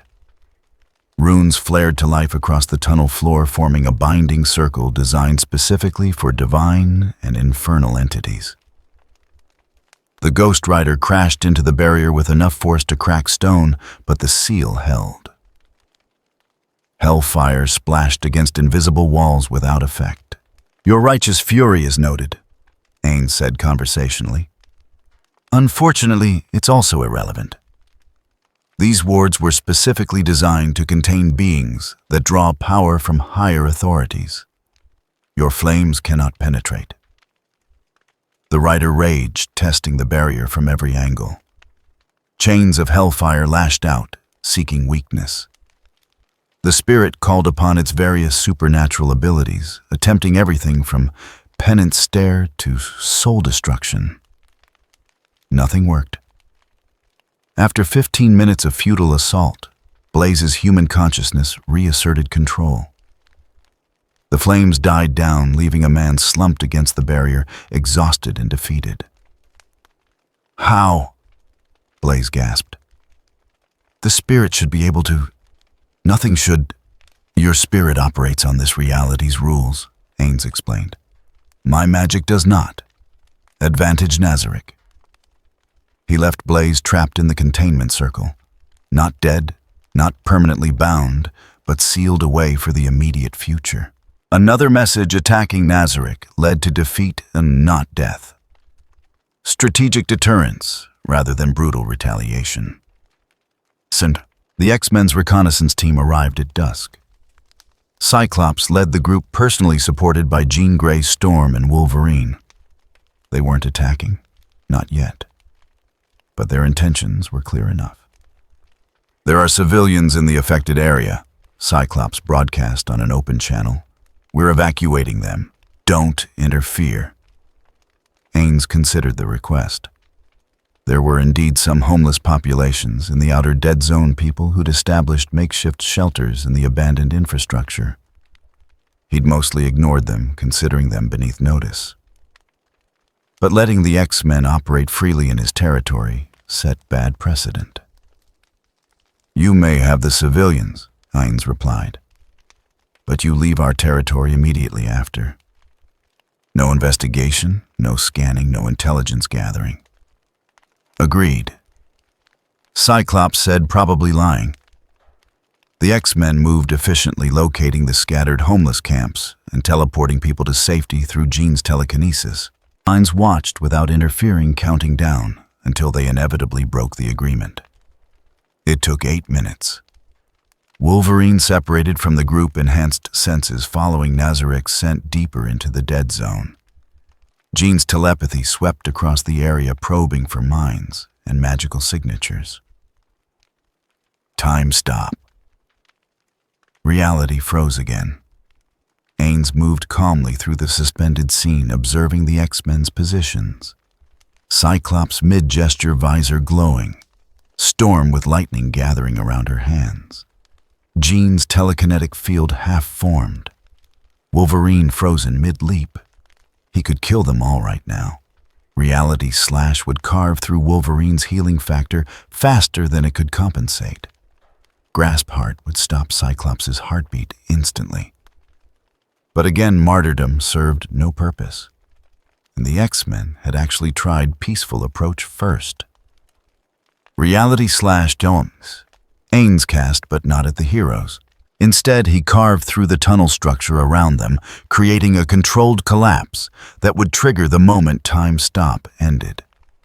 Not enough to kill, but sufficient to force retreat. Time resumed. The ceiling came down in a thunder of falling stone. Storm's lightning blasted defensive paths. Jean's telekinesis caught falling debris, but the message was clear. Continue deeper, and the next collapse wouldn't be survivable. Fall back. Cyclops ordered, recognizing tactical impossibility when he saw it. The X-Men retreated, civilians secured, but reconnaissance mission failed. Ainz allowed them to leave unmolested. They'd tested his defenses and found them solid. That information would spread. Don't. Victor Von Doom arrived at midnight, teleporting directly past outer defenses through sorcerous means Ainz had to respect. The man's hybrid approach to magic and technology was genuinely impressive.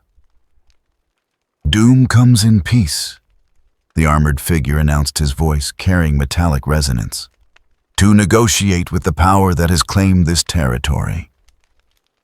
Interesting. Everyone else had tried investigation or assault. Doom went straight to diplomacy. "You may approach Victor Von Doom," Ainz replied, "but know that your reputation precedes you. Treachery will be met with terminal response." Doom advanced through the tunnels with confidence born of genuine power. He examined the dead zone's structure with obvious interest, his armor's sensors working overtime to analyze the corrupted magical infrastructure. "Fascinating," Doom murmured. "A localized reality override rather than simple dimensional bleed. The architecture suggests origin outside this multiverse entirely. Perceptive. What does Doom want? To understand what Doom does not yet know. To potentially acquire what Doom does not yet possess." He stopped at a respectful distance. "Your magic operates on principles unfamiliar to this reality. Doom wishes to study these principles. In exchange, Doom offers non-interference and potential alliance against mutual enemies." Tempting. Doom's resources would be valuable, but Ainz trusted the man about as far as he could throw Nazarick itself. "And if I refuse, then Doom returns to Latveria and begins research into countermeasures. Eventually, Doom will find them. Doom always does. But cooperation accelerates the timeline beneficially for both parties." Logical. Threatening without being overtly hostile, offering carrots while implying sticks. Ainz activated Perfect Unknowable, erasing his presence completely. Doom's sensors went haywire, immediately losing track of their target. Before the dictator could react, Ainz had circled behind him, staff positioned at the back of his helmet. "I appreciate the offer," Ainz said conversationally. "But Nazarick does not negotiate from positions of assumed equality. You're in my territory, surrounded by my guardians, facing magic you cannot yet comprehend. The balance of power is not what you believe." Doom stood perfectly still, calculating odds. His armor's defensive systems activated, but Ainz's staff was already positioned to strike faster than any automated response. "Point taken," Doom said finally. "Doom has underestimated the situation. An error Doom rarely makes. Remember that error when considering future approaches." Ainz stepped back, allowing Perfect Unknowable to fade. "You may leave, unmolested, but do not return without invitation." Doom teleported away without another word. Ainz knew the man would be furious at being outplayed, would probably dedicate significant resources to understanding Nazarick's capabilities. Let him try. By the time Doom developed countermeasures, Nazarick would have grown stronger still. Ainz stood in his throne room, reviewing the night's engagements. Strange defeated and evacuated. Ghost Riders sealed temporarily. X-Men repelled. Doom warned off. 4 of Earth's major defenders had tested Nazarick's strength. 4 had found it insufficient to overcome. Ainz Sama, Demiurge approached with barely contained excitement. "The reverberations from tonight's battles are already spreading. Sword has upgraded our threat classification. The Avengers are reportedly convening the emergency session. Your power has been demonstrated conclusively." "Yes," Ainz replied quietly. "And now Earth knows we're here. Truly knows. The subtle phase is over. But we're prepared for what comes next. Were they Ainz wanted to believe that? But he'd just made enemies of some of Earth's most powerful defenders. Eventually, they would coordinate. Eventually, they would develop countermeasures. Eventually, the full weight of Marvel's heroic community would focus on Nazarick, and Ainz would need to be ready for that day. But tonight he'd won. Tonight Nazarick stood untouched. Its power confirmed its territory secured. Tomorrow's problems could wait for tomorrow. The Overlord settled into his throne and began planning for the war he'd just made inevitable. The vault beneath Nazarick had grown considerably in 6 weeks. What began as a simple storage chamber now stretched across multiple subterranean levels filled with bodies preserved through necromantic stasis. Hand operatives, Hydra researchers, Hellfire Club scientists, even a few unfortunate souls who'd wandered too close to the Dead Zone's influence and never returned. Raw materials. That's how Ainz had learned to think of them. Not people anymore. Just resources waiting to be repurposed. But some resources were more valuable than others. Demiurge. Ainz called studying a particular collection of corpses arranged in a separate chamber. Confirm these identities. The demon consultant approached reviewing the documentation with meticulous attention. All verified Ainsama. Subjects who died and were resurrected multiple times, according to Marvel's historical records. Their souls have established patterns of returning to their bodies, making them ideal candidates for permanent undead conversion. Ainz examined the collection with professional interest. A man who'd been a mercenary, killed and revived so many times his body bore the scars of dozens of deaths. A woman whose telepathic abilities had persisted through multiple resurrections. 3 others whose powers seemed intrinsically connected to death itself, making them natural bridges between life and undeath. Begin the ritual, Ainz commanded. But carefully. I want their abilities preserved, their combat experience intact. These aren't mindless zombies. These will be intelligent undead capable of independent operation. The process took 3 days. Ainz used a modified version of Create High-Tier Undead, enhanced with Marvel's own resurrection mechanics that Demiurge had reverse-engineered from captured research. The spell didn't just animate corpses. It bound souls back to dead flesh, creating something between true undead and resurrected beings. When the ritual completed, 5 figures stood before Ainz's throne. Their eyes glowed with cold intelligence. Their bodies showed no signs of decay, despite being technically dead. And when they spoke, their voices carried the weight of beings who remembered dying and no longer feared it. We serve, they said in unison, the compulsion spell ensuring absolute loyalty. You are the vanguard, Ainz announced. The Undead Avengers. You will operate on the surface, expanding our influence while appearing to be simply another superpowered team. No one will know you serve Nazarick until it's too late. The lead figure, the mercenary who died countless times, grinned with genuine appreciation for the strategy. Cover identity, surface operations, plausible deniability. Smart. You retain your tactical awareness. Good. Ainz stood staff in hand. Your first assignment, secure resources, money, information, political influence. Use whatever methods necessary, but maintain the illusion of independence from this location. The Undead Avengers departed through a concealed exit that emerged miles from the Dead Zone. Demiurge had designed the escape route specifically for covert operations, ensuring no direct connection to Nazarick could be traced. Phase 3 begins, Ainz said to himself, watching them go. Now we stop hiding and start claiming. The transformation of Nazarick accelerated over the following weeks. What had been a defensive position began shifting into genuine infrastructure.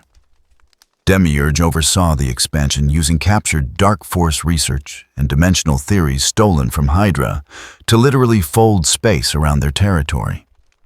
The result was a pocket dimension that technically existed within Earth's reality, but operated on Nazaric's rules. You could walk the tunnels beneath Manhattan and never find the entrance unless you knew exactly where to look and how to perceive dimensional overlaps. We've effectively created a sovereign territory. Demiurge explained, displaying complex magical diagrams. Earth's laws don't apply here. Their detection methods can't penetrate. And we can expand this pocket infinitely inward without affecting surface geography. Ainz studied the achievement with genuine awe. In Yggdrasil, creating pocket dimensions required guild-level resources and months of preparation. Here Demiurge had accomplished it in weeks using hybrid magic that shouldn't theoretically work. Continental-level threat, Ainz murmured, understanding dawning. We're no longer just a localized anomaly. Precisely. We've graduated from urban phenomenon to genuine power that Earth's defenders must acknowledge or be consumed by. The implications were staggering and terrifying. They'd just announced themselves as a major player on a planet that already had Avengers, X-Men, Fantastic Four, and countless other superhuman organizations. Suzuki Satoru's mind screamed about escalation spirals and inevitable retaliation. But Ainz Ooal Gown simply nodded, accepting the new reality they'd created. Fortify everything, Hor, he ordered. If we're going to be a continental threat, we need continental-level defenses. Thus, the Alliance formed on day 53. Dr. Strange materialized in Doom's Latverian throne room through careful teleportation wards, temporarily lowered to permit his entrance. You understand why I'm here, Strange said without preamble. Doom remained seated, fingers steepled before his masked face. The undead infestation beneath Manhattan has metastasized into genuine threat. Doom has been monitoring the dimensional anomalies. The entity you failed to contain now commands territory that exists partially outside Earth's reality. Failed to contain is strong phrasing, yet accurate. Doom does not traffic in comforting euphemisms. He stood armor gleaming in the throne room's dim light. But Doom acknowledges that this threat exceeds individual capability, even Doom's. Temporary alliance serves both our interests. Strange knew how much that admission cost Doom's legendary pride. I'm listening. The pocket dimension can be collapsed, but requires precise coordination between mystical assault and technological disruption. Doom possesses the technology. You command the mystical expertise. Together we can sever Nazaric's connection to Earth's reality, entirely trapping it in dimensional limbo. And if that fails, then we escalate to options neither of us will enjoy. Doom pulled up holographic displays showing weapon systems that made Strange's stomach turn. But Doom prefers surgical solutions to apocalyptic ones. Strange considered the proposal carefully. Allying with Doom was never simple. The man's schemes had schemes, and trusting him completely was suicide. But the alternative was watching Nazarick continue its expansion unchecked. I'll need assurances. Mystical bindings that ensure you won't betray the Alliance for personal gain. Acceptable. Doom will require similar assurances that you won't attempt to imprison Doom once the threat is neutralized.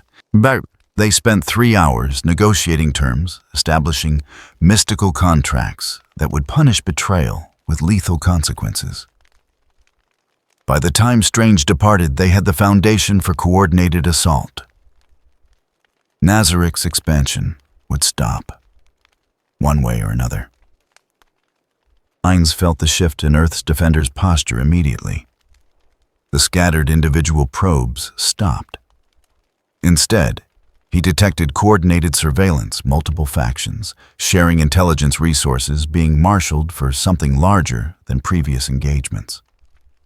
"They're organizing," he told the assembled Guardians. "Strange doom, probably others. They understand now that we're not a problem they can solve individually." "Let them come," Albedo growled. "We'll crush them as we've crushed all previous attackers." "No," Ainz's voice carried absolute certainty. "We've pushed far enough. Any further, and we risk triggering responses we're not prepared to handle. Cosmic entities, reality warpers, things that make Strange and Doom look manageable." Demiurge nodded slowly, understanding. "You're proposing consolidation rather than continued expansion." "Exactly. We hold what we have. We fortify until nothing short of planetary-level assault could breach our defenses, and we wait for Earth's defenders to exhaust themselves trying." Shaltir looked disappointed, but didn't argue. Albedo's expression showed frustration, but acceptance. They trusted his judgment absolutely, even when it meant restraint rather than glorious battle. "The Undead Avengers will continue surface operations," Ainz continued, "but focused on intelligence and resources, not territorial expansion. We need to understand Earth's power structure completely before making our next major move." "And if they attack first?" Demiurge asked. "Then we demonstrate why attacking Nazarick is futile." Ainz stood staff in hand. "But we don't initiate. Not yet. Let them come to us. Let them break themselves against defenses that only grow stronger with each failed assault." The strategy was sound. Conservative. Everything Suzuki Satoru's risk-averse nature preferred. But watching Earth's heroes coordinate their response, Ainz couldn't shake the feeling that he'd started something that might spiral beyond his control. The dead zone hummed around him, now spanning 3 kilometers in radius. The pocket dimension contained enough space to house an empire. The Undead Avengers operated across multiple cities, gathering resources and intelligence. Nazarick had evolved from hidden refuge to genuine power, from defensive position to expansionist threat. And somewhere in the cosmic hierarchy of Marvel's reality entities, far more powerful than Strange or Doom were beginning to take notice. Ainz could only hope his preparations would be sufficient when those entities decided to act. The throne room fell silent as the Guardians dispersed to their duties. Ainz remained staff across his lap, staring at displays showing Earth's defenders marshaling their forces. Phase 3 was complete. The Empire had returned. Now came the war to determine if it would survive. Day 72 marked the completion of Nazarick's integration into Earth 616. Not through conquest or dramatic battle, but through patient, methodical consolidation. The dead zone stabilized at 5 kilometers radius, a permanent scar on reality beneath New York. The pocket dimension expanded inward until it contained space equivalent to a small nation. And the undead servants that now patrolled those halls numbered in the hundreds. Ainz stood at the highest point of his reconstructed throne room, looking down at a domain that had grown far beyond his initial desperate plans. What began as survival had evolved into something approaching genuine empire. "The underground network is completely secured," Demiurge reported, his voice carrying satisfaction that bordered on pride. "Every tunnel, every forgotten chamber, every abandoned infrastructure beneath Manhattan now falls under Nazarick's control. Surface authorities remain completely unaware of the transition. And Strange's alliance stalled Doom withdrew from active cooperation after detecting our pocket dimension's true scope. He's reportedly recalculating approach strategies. Demiurge's smile showed teeth. As predicted, their coordination failed once they understood the magnitude of what they faced. Ainz nodded slowly. He'd counted on that. Heroes and villains could cooperate briefly against common threats, but sustained alliance required trust that neither Strange nor Doom possessed. Their attempt to collapse the pocket dimension had been ambitious, but ultimately, they'd lacked the commitment to see it through. What about the other factions? Sword maintains orbital surveillance, but takes no action. The Avengers are gridlocked in debate about intervention versus containment. X-Men focus on protecting mutant populations from collateral effects. Demiurge paused. We've successfully positioned ourselves as a problem too dangerous to confront, but not actively threatening enough to justify desperate measures. Perfect equilibrium. Dangerous enough to be left alone, not aggressive enough to unite Earth's defenders in coordinated assault. And the surface operations? The Undead Avengers have secured 3 legitimate business fronts, 2 government contracts, and established intelligence networks in 17 cities. Their cover identities remain intact. No one suspects they're anything but another superpowered team seeking profit and influence. Ainz absorbed the reports with something approaching genuine satisfaction. They'd done it. Against impossible odds in an alien reality with unknown rules, they'd established sustainable position. But satisfaction gave way to concern as he considered the implications. The changes manifested subtly at first. Bodies in morgues that should have remained still occasionally twitched. Graveyards experienced minor disturbances. Necromantic practitioners worldwide reported their spells functioning with unexpected efficiency. Nothing dramatic. Nothing that would trigger immediate alarm. But enough that those who paid attention to such things began noticing patterns. The dead zone wasn't just a localized phenomenon anymore. It was bleeding influence into Earth's broader magical infrastructure slowly, but inexorably. We need to limit the expansion, Ainz decided after reviewing Demiurge's latest analysis. The goal was never planetary conquest, just secure territory. Agreed, but Ainz-sama, there may be complications. Demiurge displayed mystical diagrams that hurt to look at. The dead zone has achieved what magical theorists would call critical mass. It's self-sustaining now.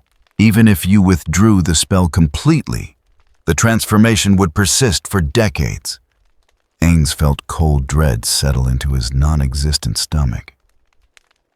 You're saying we've permanently altered Earth's magical infrastructure? In a limited radius, yes. The effect will fade eventually, but not in any time frame that matters to current defenders. They'd scarred reality itself. Not intentionally, not maliciously, but irreversibly nonetheless. Suzuki Satoru's mind screamed about consequences and karma and everything he'd been trying to avoid. But Ainz's Ooal gown simply nodded, accepting the reality they'd created. Then we ensure the scar serves useful purpose. The dead zone becomes our permanent territory, acknowledged, if not accepted, by Earth's powers. We govern it absolutely, and in exchange, we don't expand further. A kingdom of death beneath the living world? Demiurge murmured. Poetic Ainz-sama. But not everyone viewed Nazarik's establishment with mere concern.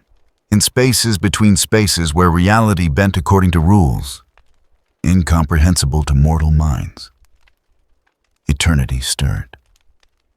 The cosmic entity that embodied all existence within Marvel's universe felt the asymmetry growing beneath Earth's surface. a pocket of reality that operated on external principles answerable to foreign physics. Eternity did not act. Not yet. The disturbance was localized, containable.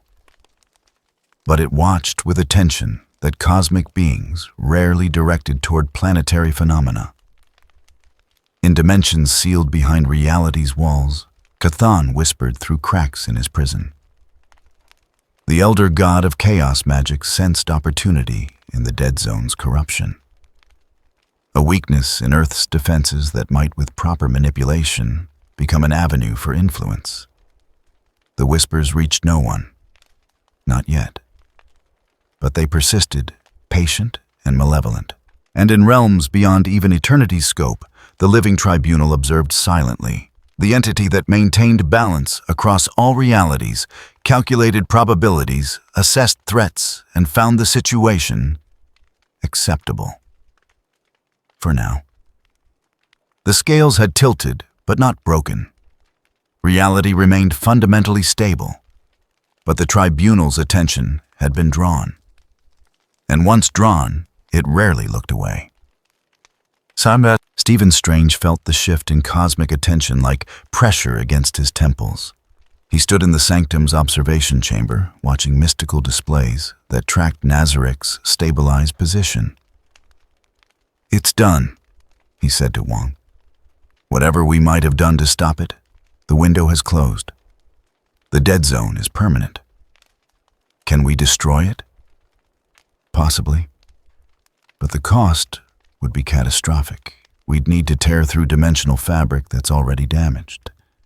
Best case, we eliminate Nazarik and create an unstable void that takes decades to heal. Worst case..." Strange didn't finish the sentence. Wong understood. "So we contain rather than eliminate. We establish protocols, monitor for expansion, ensure the undead presence doesn't spread beyond current parameters." Strange's expression hardened. "And we accept that Earth now has a kingdom of death beneath Manhattan. A sovereign territory that operates outside our laws." It wasn't the outcome he'd wanted, but it was the outcome they had. Victor Von Doom came to similar conclusions in Latveran, though his response was characteristically different. "Nazarik has won," he declared to his empty throne room. "Not through superior power, though they possess that, but through superior strategy. They understood Earth's defenders better than Earth's defenders understood them." He pulled up holographic analysis, showing Nazarik's methodical approach. Every step calculated, every escalation measured, every engagement designed to demonstrate capability without triggering total war. "Doom respects this," he continued, "and Doom learns from it." The defeat stung, but Doom hadn't survived decades as Earth's premier villain dictator by refusing to acknowledge when an opponent had outplayed him. He filed away everything learned about Nazarik's capabilities, added it to his ever-growing database of threats and opportunities. Someday he might need that information, or he might find common cause with the undead sovereign beneath Manhattan. Either way, Doom would be prepared. Ainz sat upon his throne surveying the empire he'd accidentally created. The Guardian stood at attention around him, absolutely loyal, absolutely deadly, absolutely convinced of his brilliant planning. He'd panicked his way into establishing a kingdom, improvised his way through battles with some of Earth's most powerful defenders, stumbled into creating a permanent supernatural presence that had attracted cosmic attention. And somehow, impossibly, it had worked. Ainz Sama. Albedo spoke formally, the entire Guardian Assembly present. "Your conquest is complete. Earth 616 has entered what historians will call the Dead Age. The age when death itself claimed sovereignty beneath the living world. We stand ready for your next command," Demiurge added. "Whatever grand design you've been building toward, We await your wisdom." Ainz looked at them, his absolute believers, his unwavering servants. They saw a master strategist who'd planned every move with perfect foresight. They couldn't know the truth, that Suzuki Satoru had been terrified every step of the way, that every brilliant strategy had been desperate improvisation, that he still had no idea how they'd survived this long. But Ainz Ooal couldn't admit weakness. Not ever. "We consolidate," he announced with perfect confidence. "We've established our position. Now we make it unassailable. Let Earth's defenders exhaust themselves planning assaults they'll never execute.